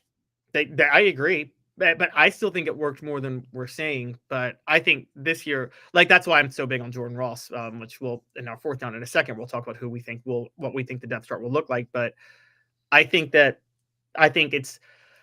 versatility. I'm just going to say something hot take. Hot. Versatility in sports is the most overrated, overvalued thing. We obsess over players being able to do multiple things rather than finding players that can just do the one thing they're good at. Quality Tire Pro serving Chattanooga's community since 1957, who will be Tennessee's starting Leo and second string Leo. Since 1957, all major brands of tires, full service automotive, brake alignments, oil changes, and more. QualityTirePros.com. QualityTirePros.com. Tell Bo that Dave Hooker and Off the Hook Sports said, hey, Bo. All right, so how does this lineup look? I think it's pretty easy. I think it's You're not going to have Cooper give us fourth down? Oh, I'm sorry. Cooper Mays here. Hit like and subscribe. All SEC center Cooper Mays here. Fourth down. Thank you, Coop. Why Appreciate do you that. disrespect Cooper's voice? That's my bad. That's my bad. He should have played middle linebacker.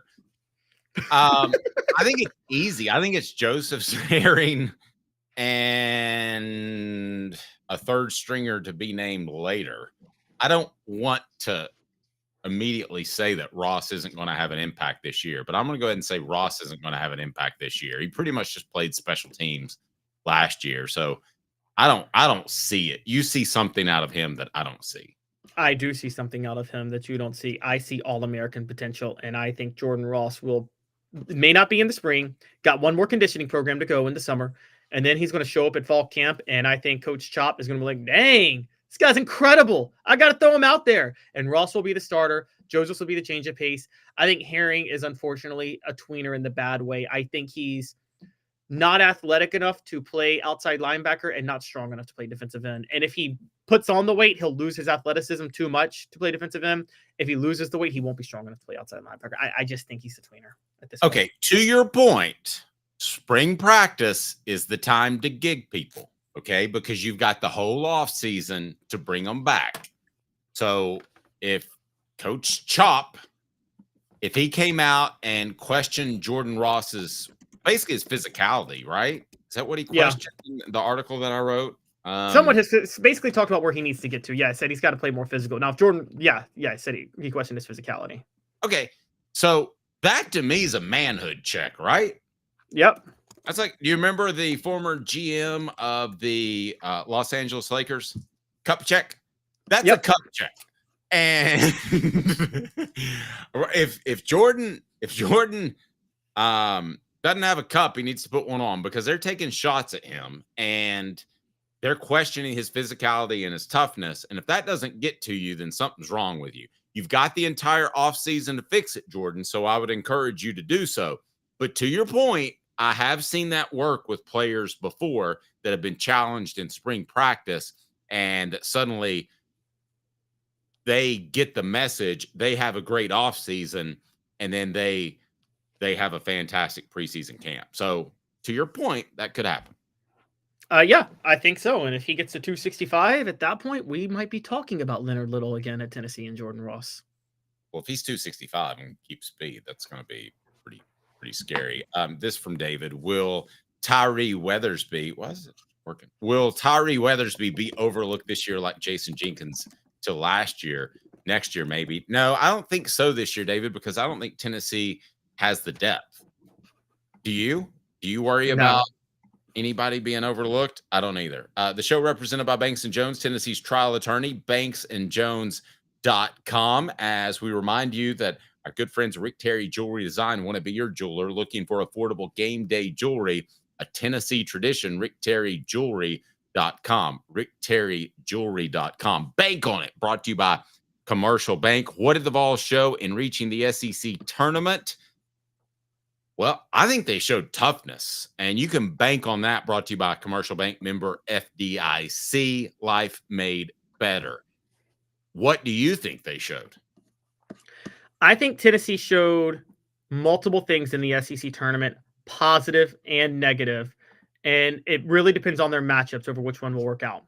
So as far as what they showed positive, and it was really against Texas and Auburn, they scored 83 points against Texas. They scored 70 against Auburn, which that's actually a lot against a team as good as Auburn and what they do. And Dave, they did it while shooting below 26% from three in both games. And I think you and I have talked all year. it's concerning whether or not this team can manufacture buckets when they're not shooting from three, right? But they did it twice. Now, Texas, I take with a grain of salt. I'll be honest. I think Texas was so exhausted that all they were doing was fouling when Tennessee got in the paint because of what would happen from the night before. But Auburn wasn't that exhausted, and Tennessee was doing the same thing to them. So they found a way to manufacture buckets, particularly the guards. That's a big deal. But then against Florida, you couldn't blame the shooting disparity like you could the first time they lost to Florida. They lost to Florida because that's a bad matchup. And here's the problem with Tennessee. They have a problem if they run into a big team that is athletic. That size and athleticism is just too much because, Dave, I don't know if you've noticed in the game yesterday, Tennessee couldn't get anything in transition. They would get a rebound, they would push it, and Florida would get back on defense right there with them, with the guards. And Florida has the size advantage, so that really messed up Tennessee. So their only hope to beat Florida was to either shoot red hot from three or Florida shoot incredibly poorly from three. Neither of those things happened, add in the foul trouble, and it got even worse. So I think, bank on it, Tennessee now has ways to score without shooting red hot from three. But it can't be against big athletic teams. Okay, bank on it. Okay, bank on it. Brought to you by Commercial Bank, member FDIC. Again, I think they showed toughness, but Caleb said it doesn't even matter what you do in the SEC tournament. Commercial Bank is your neighborhood bank. What makes us different from other banks? We understand that every customer has unique opportunities, challenges, and financial concerns. We don't expect you to fit into the same box as the next person or business. Whether it's purchasing a home, saving for your child's future, or planning for your next vacation, we're with you every step of the way to navigate life's big decisions. Commercial Bank. Life. They showed me that they're the team that you should gamble on in the first round of the NCAA tournament, and perhaps you could look at the spread there. And depending on who they play in this, I think you should gamble on them in the second round. Why? Because they're tenacious, they're tough. You can tell that they've got a limited time to play together, and I think that was really apparent in Rick Burns' post-game interview, in which he was very emotional, soft-spoken. I think it was apparent when Zakai Ziegler in the first half against Florida dove for a steal, got a steal, and then drew a foul. It was an amazing play. And then with two blocks on one possession, Caleb, I think they showed that they're a tenacious team that is going to battle, whether it's on the blacktop or whether it's in the NCAA tournament. If you sat back and watched that team and you're a gambler, which I'm not, you are, that's a team I'm putting money on with the points because I don't believe that they're going to show up flat. I always thought that at some point the Jerry Green teams would show up flat, and they usually did. But I don't think there's any chance this team shows up flat. So, to your point, Tennessee is an 18.5-point favorite over Wofford this weekend. They are, to win the national title, they have the sixth best odds. I'm looking at it on FanDuel right now at plus 2,200 to win the national title. Well, I'm not saying they'll win the national title, but I would take them. That's a lot of points. So I'm going to backtrack a little bit. They'll win by 10 or 12. They might not cover, but they are not going to show up flat. Would you agree with that? There's no Jerry. No, yes, they're not going to show up flat. Right. They're not going to play Louisiana Lafayette and win by 5 in the first round. Or Delaware and win by 3 in the 40s. Yes, that's true. And then play Southwest Missouri State and give up 81. Or was it Southwest Missouri State? Was that who it was? Southwest Missouri State, they got beat by 32 points, if I remember correctly. I mean, I just remember you remember the fact that it was a directional Missouri State team, not just a Missouri State team. I remember it too because I was at a radio cluster and I was working for the now defunct Sports Radio 1240. And there was somebody who was on like the local hot AC radio station that actually went to Southwest Missouri State. So he crowed about it the entire week after the win. Wouldn't you? I mean, has Southwest Missouri State had a bigger athletic achievement in the history of the school? I would say probably not. Well, now I think they're just Missouri State. So are they? I thought that was a different school. No, they used to be Southwest Missouri State. Now they're Missouri State. Pulling up athletics, though, I mean, I could. Look, you know what's funny is Conzo Martin came from Missouri State. Interestingly enough, I didn't know but that. yes, I thought they were two different schools. no, they no, they were one school. They yeah, it's Well, why did they drop to Southwest? Did they move? I don't think. Should they be middle of the state, Missouri State now? Should they be middle of the state, Missouri State? Where did they move to?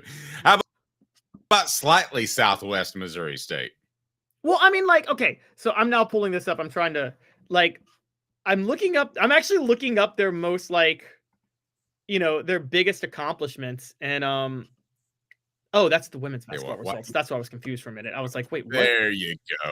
Oh, yeah, I was like, wait a minute. What? The women's, this is, why are they not showing me the men's? They don't even have the men's NCAA tournament accomplishments on here.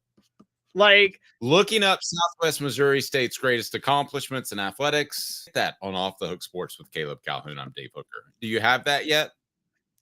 Yes, and yes, their most successful run ever was to the Sweet 16, and that remains the last time they ever made the NCAA tournament. Yeah, it was. It's like you talk about this being the greatest draw ever. Tennessee had the greatest draw ever that year in Delaware and Southwest Missouri State. I mean, it was a lock that they were going to be in the Sweet 16, right? Yeah. Yeah. I mean, and to not even show up and get beat by 30, they were out of that game for the entire game. I mean, can you look up the halftime score of that game? Let's see. I'm curious of the halftime score. It's brought to you by the entire show is brought to you by our good friends, represented by Banks & Jones, Tennessee's trial attorney, banksandjones.com, from the Ted Russell Ford Lincoln Studios. But they were up by 10. They were only down by 10 at halftime, and then Southwest Missouri down by 10 to Southwest Missouri State. That's pretty bad. Bank on it. Brought to you by Dave. If you don't like that, you could just go to Kmart. That's right, and rent a movie. Bank on it. Brought to you by Commercial Bank, member FDIC. You've got to check out Commercial Bank. I absolutely love them. That's where I bank. I'm proud to do so. And it's cbtn.com, cbtn.com. In 2 minutes, Bruce Pearl kind of makes a jackwagon of himself. Caleb called him out, and I don't blame him. With Caleb Calhoun, I'm Dave Hooker, Off the Hook Sports. Before we move on, though, I do want to ask you one other thing about what Tennessee did in the SEC tournament finals, in particular, the run they made in the second half to make it a game. They didn't have to do that. They know, they're smart kids. They know as well as you and I do that it really doesn't mean that much. They could have shut it down. They didn't. Again, I thought that showed an awful lot of character. I'll give you this. Like, if you want to talk competitive fire, this seems like a team, like, particularly with Zakai Ziegler leading it, genetically inclined to not be able to not try to win when they're on the court. You know what I mean? Does that make sense? And you know people that have had that mentality before, where even from a rational perspective, just to like, they seem like they can't bring themselves to not win. It kind of reminds me of, you know, the Michael Jordan's second year when he had the bad foot injury where he missed like 40 games or whatever. Wait, second year returning? No, second year overall with the Bulls in like 85, 86 when he had the foot injury. Okay. I thought it was a knee, but anyway, go ahead. May have been the knee injury. Yeah, but basically he missed a ton of time. And the Bulls had we kind of were just going to keep him rested because we want to get a lottery pick. You know what I mean? And Michael Jordan like was so determined to try to get that team to the playoffs that he basically used his leverage to demand the Bulls put him back in late, despite the fact that it could further injure him and it could put the Bulls in the playoff, which they wouldn't want because they want the lottery pick. Well, he did get him to the playoffs, and that's the year he scored 63 points against Boston, and Larry Bird called him God in a Michael Jordan uniform. And it's like, yeah, it hurt their lottery picks, but it does like speak to the Michael Jordan mentality of like, this is why he got 6 rings in 8 years at the same time. So good. So good. I had an opportunity to see him in person. Did I ever tell you that? I didn't know that. Yeah, him and Larry Bird. The show represented by Banks & Jones, Tennessee's trial attorney, banksandjones.com. For Caleb Calhoun, I'm Dave Hooker. Bruce Pearl, Jackwagon of the Week. I don't know. I like Bruce. Stay tuned. Off the Hook Sports. Like a blast from the past, the Super Dealer is back. Look to the skies, Knoxville. The Super Dealer is fighting for price, service, and the American made. Ted Russell Ford is East Tennessee's #1 volume Ford dealer. Save up to $4,350 on a new Ford F-150 XLT, or get into a new Ford Ranger XLT with no payments for 90 days. Come see the Super Dealer today at either Ted Russell Ford location, Parkside Drive, or Kingston Pike. Sports Treasures in North Knoxville is one of the South's largest sports cards and memorabilia dealers, featuring over 10 million sports cards from vintage to modern. Sports Treasures carries a full line of hobby boxes, singles, autographed memorabilia, Tennessee Vols collectibles, fan cave decorations, and so much more. See a museum full of collectibles at Sports Treasures, 4819 North Broadway in Fountain City, and Sports Treasures on Facebook. Sports Treasures, where the real sports fan goes to shop. Community banking is about location and much more. It's about family. We reside in your community. We are a part of your community. At Commercial Bank, our commitment extends beyond the walls of our branches. It's displayed each day in the opportunities we provide, the money we give back, and the time we commit, all to help improve the lives of the people, families, and businesses that make our communities great. Commercial Bank, life made better. Double D Piping provides full-service fire protection on any scale. From residential homes to government facilities, we can assist any customer through design, fabrication, installation, inspection, and demonstration of fire suppression systems. With 30 years of service across 5 states and a full staff with over 40 years experience, our quality can't be beaten. Don't get caught watching what you could have prevented. Call Double D Piping, the absolute best in fire. That's hot. Cooper Mays here. Hit like and subscribe. A guy with a lot of jobs, but this one is the most important. This is not government work. As such, I treat it with care and attention. Until someone else calls. The Dave Hooker Show with Caleb Calhoun. Represented by T. Scott Jones. BanksandJones.com. Tennessee's trial attorney. From the Ted Russell Ford Lincoln Studio, East Tennessee's #1 volume and customer service dealer. Ted Russell Ford and TedRussellLincoln.net. Now to the Dave Hooker Show on Off the Hook Sports. Unsung post Larry Bird said putting a white guy on him was pure disrespect. He did say that. And he said that to a coach. He goes, "How dare you put a white guy on me?"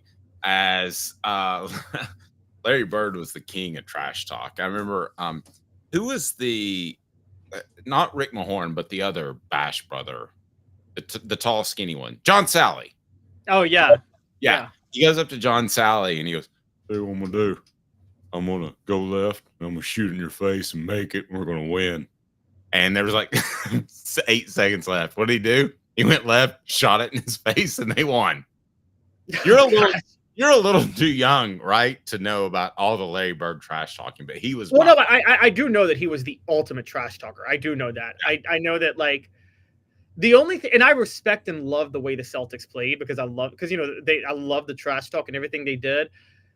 To a point, and you tell me if I don't know if they crossed the line or not, but like I feel like there was a racial thing in the sense that the Pistons got seen as such a bad boy, thugged out team. And it's like their level of fighting and trash talk was no worse than what the Celtics were doing, was it? That's it. Because Kevin McHale. Like when the Celtics were doing it, Kevin McHale had that terrible foul on Kurt Rambis. That was just a foul. Yeah. I mean, nowadays you would be ejected for the remainder of the season. It's just funny, like, you know what foul I'm talking about? The one where he completely. Yeah, I do actually, because it was on a fast break, and the Lakers show, actually Showtime breaks that down, like we're like, but like the thing that bothers me is like, okay, when the Celtics behaved very much like the Pistons, and I'm for the way they both behaved. I love that style of basketball, but one got a much worse reputation than the other one for doing it. I think what probably happened is, yes, they were both physical against each other, and the Pistons had to overcome the Celtics to eventually win a championship. I think probably what happened is you were excited to tune in Michael Jordan, and you saw the Jordan rules, which were just him getting the hell beat out of him. And that was a little disappointing because you wanted to see the fireworks, right? And you didn't get to see the fireworks. You got to see Jordan get the hell beat out of him. So you're saying it wasn't necessarily racial. It was just the fact that the Pistons were doing it to Michael Jordan, and no one wanted to see that done to Michael Jordan.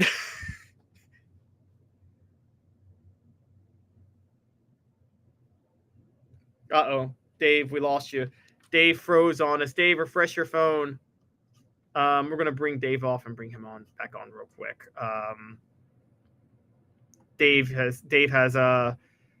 has frozen on us.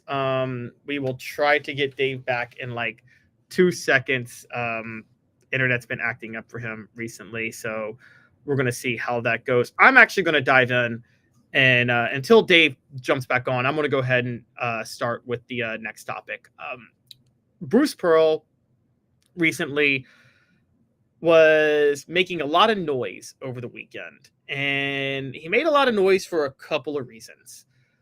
One was the fact that he, on Friday, came out and said, on Friday, after his team's first win over Ole Miss, he came out and he said, "My guards aren't P words," referring to a female anatomy, when asked about the way his team played to close the game against Ole Miss.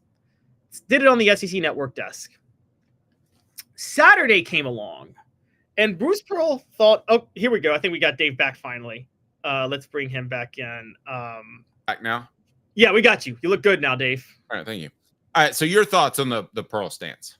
Yes. So Bruce Pearl on Friday, after Tennessee held off Ole Miss, after Auburn held off Ole Miss, went onto the SEC Network desk in the postgame interview and said, "My guards aren't P words." And yes, I'm referring to the female anatomy. Now, I'm not one of those people that's like, "Oh, decorum, don't cuss, you need to behave in a certain way." I don't want to be one of those people. I'll tell you right now. Whoa, let me stop you there. As a parent, and you may change here in 7-8 years when your son starts watching sporting events with you, I will tell you that I find that offensive because I've been in the car and somebody said something like that on the radio with my kids in the back that were 8 and 6 years old. So I do find that using that word in and of itself offensive. And that's fine too. If you do, that's totally fine. I guess the thing that bothers me the most is Bruce Pearl, in my opinion, meticulously did that because he knew it would draw attention to himself. It wasn't like he was speaking off the cuff. Bruce Pearl loves to do things that give himself attention. And then he did this over the weekend. I'm going to play the clip, Dave. Now, keep in mind, Bruce Pearl, Auburn has lost 3 of 4. And they barely beat Ole Miss. So he was asked a perfectly legitimate question. Is there panic setting in? Because you would be... And I want to say this to your point. He did about every national radio show you could imagine last week. Go ahead. Yeah, he did. And so while asked if panic was setting in, here's what he says. And you guys tell me if this is an unfair response. I think it is. 3 of the last 4. Is this kind of a flush it, move forward? Is there panic at all? What do you look at with this? Man, I'm really glad you asked me that question. We lost to Alabama, Tennessee, and at Texas A&M. Yeah, we're panicked. That's a real softball. We lost to some great teams. We lost the buzzer against Alabama. We had possessions here, so yeah, we're panicked. I can hardly wait till next weekend and start playing again. Just get me here. Let's get to Sunday. Let's find out where we're going. Let's find out who we're playing, and let's get back to work. I'm looking forward. Okay, I think he's genuinely offended there by the question. And I think it was unfair of him to belittle the reporter about the question. That's what I have a problem with there. So I guess I have a problem with Pearl's antics over the past week for different reasons than you. One, I found offensive. 2, he's belittling a reporter that makes probably about 1/20th of what Bruce Pearl makes. That's what I find offensive in both instances. The latter one, I agree with you. I'm very offended by how Bruce Pearl treated the reporter there. Because let's be honest, Dave, that was a perfectly legitimate question. Okay? Oh, yeah. Headed into postseason play, you've lost 3 of 4? Yeah. And by the way, he gaslit. Actually, can you do me a favor? Can you play it again? Can we hear the question? I want to hear specifically how the question's phrased. And I'll tell you how I would have handled it. 3 of the last 4. Is this kind of a flush it, move forward? Is there panic at all? What do you look at with this? Okay, now to defend Bruce a second, I wouldn't have probably used the word panic. But at the end of the day, what's your job as a reporter, Caleb? It's to get a great quote. So like there have been several times he got a good quote. So there have been several times where Derek Dooley in particular kind of came at me, and I was glad because I got a better quote. I don't care. And people be like, oh man, that Dooley, he's going to win championships at Tennessee. He really got you. And I'm like, no, he's probably not. And that's fine. So, I mean, maybe the reporter is fine with that. And he asked an incendiary word like panic to get something out of Bruce. If he did that, it's very well thought out. I don't think he did. And I probably wouldn't have used that word. I would have used concern, but I wouldn't have gotten as good of an answer. So I don't know. Yeah, that's where I'm at with the belittling. And I guess theoretically, I don't mind it because he does give the good quotes. But like, let's think about this. They lost at Texas A&M. First of all, Texas A&M is a fringe top 25 team, and they lost by 11. If you're the number 1 overall seed, you shouldn't lose on the road to a fringe top 25 team by double digits. Then when they lost to Alabama, they lost at home. He says we lost at the mother. Again, if you're the number 1 overall seed, you don't lose at home late in the year, right? And then they lost to Tennessee. Yes, a very good team, but Tennessee was the 4th seed in the SEC tournament. They lost on a neutral court. Again, you don't lose on a neutral court. So only one of these losses was at home. And most notably, Ole Miss, they only beat Ole Miss by 5. That's their only win over the last 4 games. And Ole Miss isn't even a top 25 team. And that wasn't a road game. So they have every reason to ask, are you panicked? It takes me to, and this is why I realized, I think he was calculating right there. He's like, if I'm sarcastic, it'll get me attention. And I want to point this out. When Bruce Pearl did it at Tennessee, everybody praised it and people loved it. But that's partially because, as you know, Dave, Tennessee needed that in 2005. They needed someone to like generate a splash. They needed the paint the chest guy, all of that. But I think we forget Bruce Pearl did some things even during that time that was self-serving. Did you know his first year at Tennessee, he got thrown out of his son's high school basketball game? I do remember that. And people thought that was so cool. I'm like, who goes out of their way to get thrown out of a high school basketball game? I mean, he just loves drawing attention to himself for drama. And that's where I'll say you remember Saban's lash out at reporters a lot, right? Yes. I think a lot of times when Saban was doing it, it was about, he had method to the madness, didn't he? I felt like he was pushing an agenda. Now, yeah, I do believe Bruce Pearl is about bringing more attention to his program. And I do agree with you that I don't think he accidentally said the P word on the SEC network. I think that was well formulated.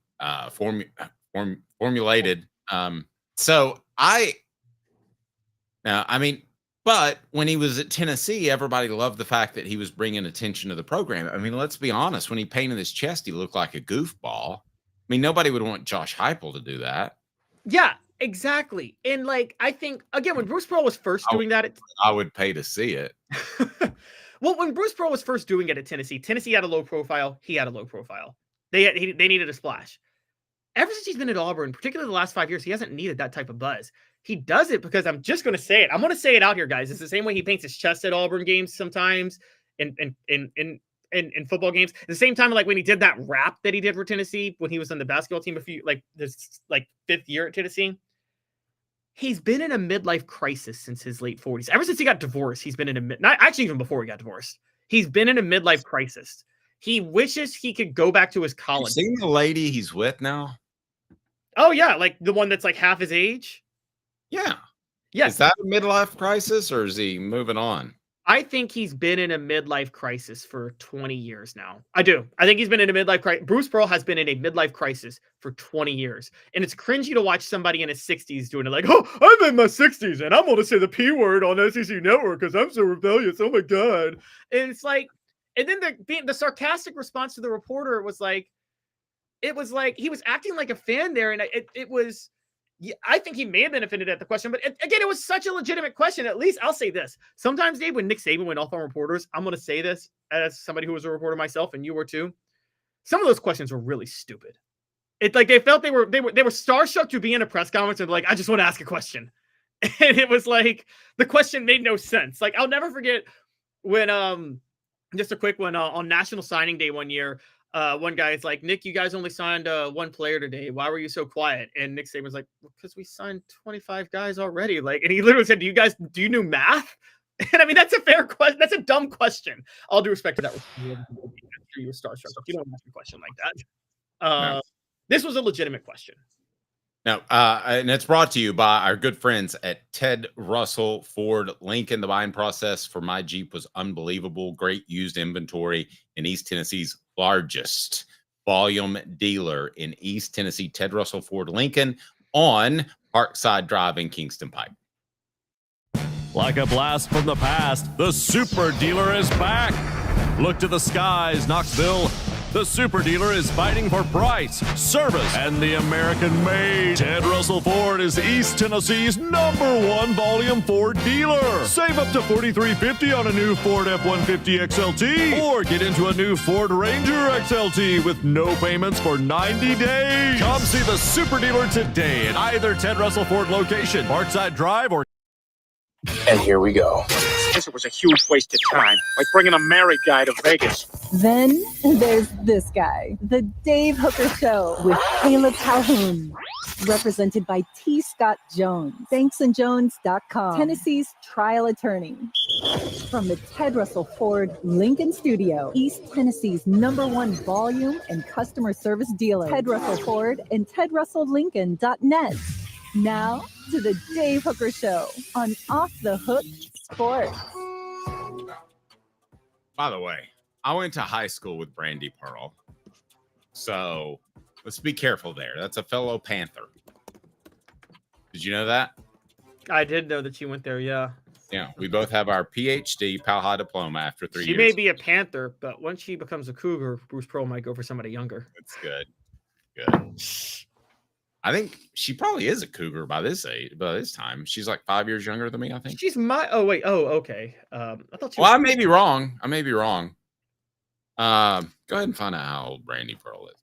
Go ahead and know that. Brought to you by Work Trucks. Work Trucks, all about trucks that are actually available, trucks that help you maximize your profits by having the right work vehicle. Now, time is money. The perfect work vehicle doesn't break down, has all the space to carry what you need. That's what Work Trucks is intent on offering, while other dealerships just can't do it. Contracting about time. They've got cargo vans, utility body trucks with an app, how to work bodies installed, pickup trucks of all sizes, and anything special like cranes or dump trucks. If you're a contractor, you need no Work Trucks. That's a fact. Service industry, remember Work Trucks. Work Trucks with an X, LLC.com, Clinton Highway in Knoxville, downtown Birmingham. Proud supporters of the Tennessee Vols. Work Trucks with an X, LLC.com. How old's Brandy Pearl again? She's actually your age. Yeah, she went. You guys did go together. She's 50, so she went to Powell High School together. Yeah, I think she was a year younger than me. She also said, did you know that she had 3 years of PMS? Powell Middle School. Powell Middle School. Yeah. Did you also know that when Bruce Pearl got fired by Tennessee, she tweeted out, "That's 2 Jews in my life who've been crucified: Jesus and Bruce Pearl." Who did that? Brandy Pearl did that. She did not. No, she did. She said 2 Jews in my life have now been crucified: Jesus and Bruce Pearl. Wow. My favorite line from Bruce Pearl of all time was, and he said this, I did not, so don't accuse me of using Jewish jokes because I'm not. But he was getting it. We were at a breakfast buffet for some reason. I have no idea why. And he said, "Free bacon, a Jew's biggest dilemma." And he did get a couple of pieces of bacon, because you're not supposed to eat bacon and the whole thrifty Well, thing. yeah, but I went to school with a lot of Jewish people. Funny enough, like my school was either black or Jewish, so I was one of the few white non-Jews at the school. Funny enough, and a lot of my. Yeah, no, I was like one of like 10, and but it was funny. Whenever like there was a school like out to lunch thing, we'd go to like this breakfast buffet, and like half my Jewish friends would be like the first ones going to the bacon. I mean, like straight up the first ones. And I up here, like one of my best friends is Muslim, and he can outdrink anybody under the table. I'm like, aren't you not supposed to drink? But okay. All right, well, he can work that out with Allah. All right, Tennessee, the Lady Vols are a number 5 seed. Had I told you before the season they would be a 5 seed, Caleb, you would have said what? I would have said a very good first year for the Lady Vols trying to adjust to a new system. I would have agreed with that, but you would have you would have thought that would have been better than expected, right? Oh yeah, yes. Put it this way: massive overachievement. I would have thought that they'd be like a bubble team to get into the tournament, and the goal was to get in as a bubble team, like that 11 or 10 seed. You know what I mean? And back in, and you're right. It's so getting in as a 5 seed is very good. Now, given how the season went, it ends disappointingly because Tennessee lost the neutral court game to Vanderbilt in the SEC tournament, and they lost to Georgia at home before that. Those 2 losses knocked them out of getting a 4 seed, where, as you guys know, in the women's NCAA tournament, the top 4 seeds in each bracket, they play the first weekend at home. And by the way, the men should do that too. But the women get to play the top 4. The top 4 get to play the first weekend at home. And so losing in the SEC tournament knocked Tennessee to the 5th seed when I think they could have been a 4 seed. So now they're going to Columbus, where Ohio State is hosting the bracket. Ohio State plays Montana State. Tennessee plays South Florida. The winner of those 2 games will play each other. But Tennessee got a very easy first-round draw. South Florida's a 12 seed, but Tennessee's a 19.5-point favorite. Funny enough, so South Florida's a really bad 12 seed. I'm just going to be honest. I think the committee wants to see Tennessee do well, so they arbitrarily gave South Florida a 12 seed to give Tennessee a very easy first-round game. I believe that happens every year in the ladies' side. I do too. Every single with either UConn or La Tech back in the day, or I don't think South Carolina necessarily needs it, but I think it's happened a lot with the Lady Vols. And listen, at the end of the day, it's a TV show, and yeah, I used to criticize that, but now with what they're doing with college football and that playoff, it's hard to criticize it. Turning back to the Lady Vols, they've lost 3 of their last 4. They feel like a team that's tiring coming down the stretch. They do. They do. This is like, speaking of Bruce Pearl's first team in 05-06 that was really good for Tennessee basketball. That got to the top 10 and then really stumbled down the stretch, needed a last-second shot to beat Winthrop, and then lost to Wichita State in the NCAA tournament. I just think there's players on this team not cut out to run this system. And I think that they literally maxed out what they could do. It feels like doesn't feel like when they beat UConn that they just peaked with that win. And they just couldn't. They used the last bit of energy they had to get that win. And yeah, and that was, if that's the high water mark, and I mean, they're going to win 1 game. Who would they face potentially in the second round if you have that pulled up? I mean, they're at least they would the second round.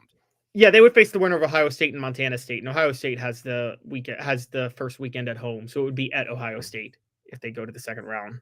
Okay, so what do you make of Ohio State? Do you know much about them? Not to put you on the spot when it comes to women's basketball. Well, I mean, they are 25-6, and they are a perfect 15-0 at home. So it's hard to see them losing this game. Their fan base is really good at home. I'll say this: they stumbled down the stretch too. Believe it or not, they lost at Indiana, they lost at Maryland, they lost 2 of 4 to close out the regular season, and then they split in the Big Ten title. They barely beat Iowa, so they're stumbling a little bit too.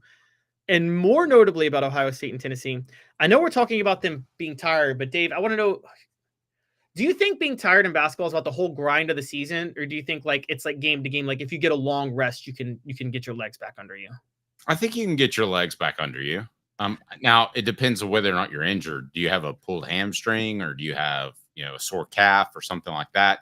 Then I think you're a little bit limited in what you can do. Like I think the Gonzaga player is hurt like with an ankle. So I mean, it depends, but for the most part, I think you can get your legs back under you, and I think Tennessee and the Lady Vols will be able to do that. But I wonder if they've been figured out a little bit too. Well, I think they're just tired, actually. And the first thing you said is the big thing, because the Lady Vols have now had 2 weeks off. Because as you know, the SEC women's tournament happens like 2 weeks before the women's basketball tournament. So everybody just takes 2 weeks off. So they've been very fresh. It's a little possible they've been figured out in the half-court sets. Again, Kim Caldwell doesn't have the players to run the system yet. She's been, I mean, all due respect in the world to somebody like Jillian Hollingshead, she was recruited to play Kelly Harper's system. And she wasn't recruited to play this system, and she's just not athletic enough. But they have to use her because they have to run. What are the differences in the two systems? Kim likes to go up and down more. Kim likes to run tempo constantly. I mean, Kim. We not Bruce Pearl, No, Nolan Richardson. I mean, she has 40 minutes of hell, and we're going to shoot it from 3 every time we get it on the other side of the court. Kelly Harper played the old Pat Summitt way of.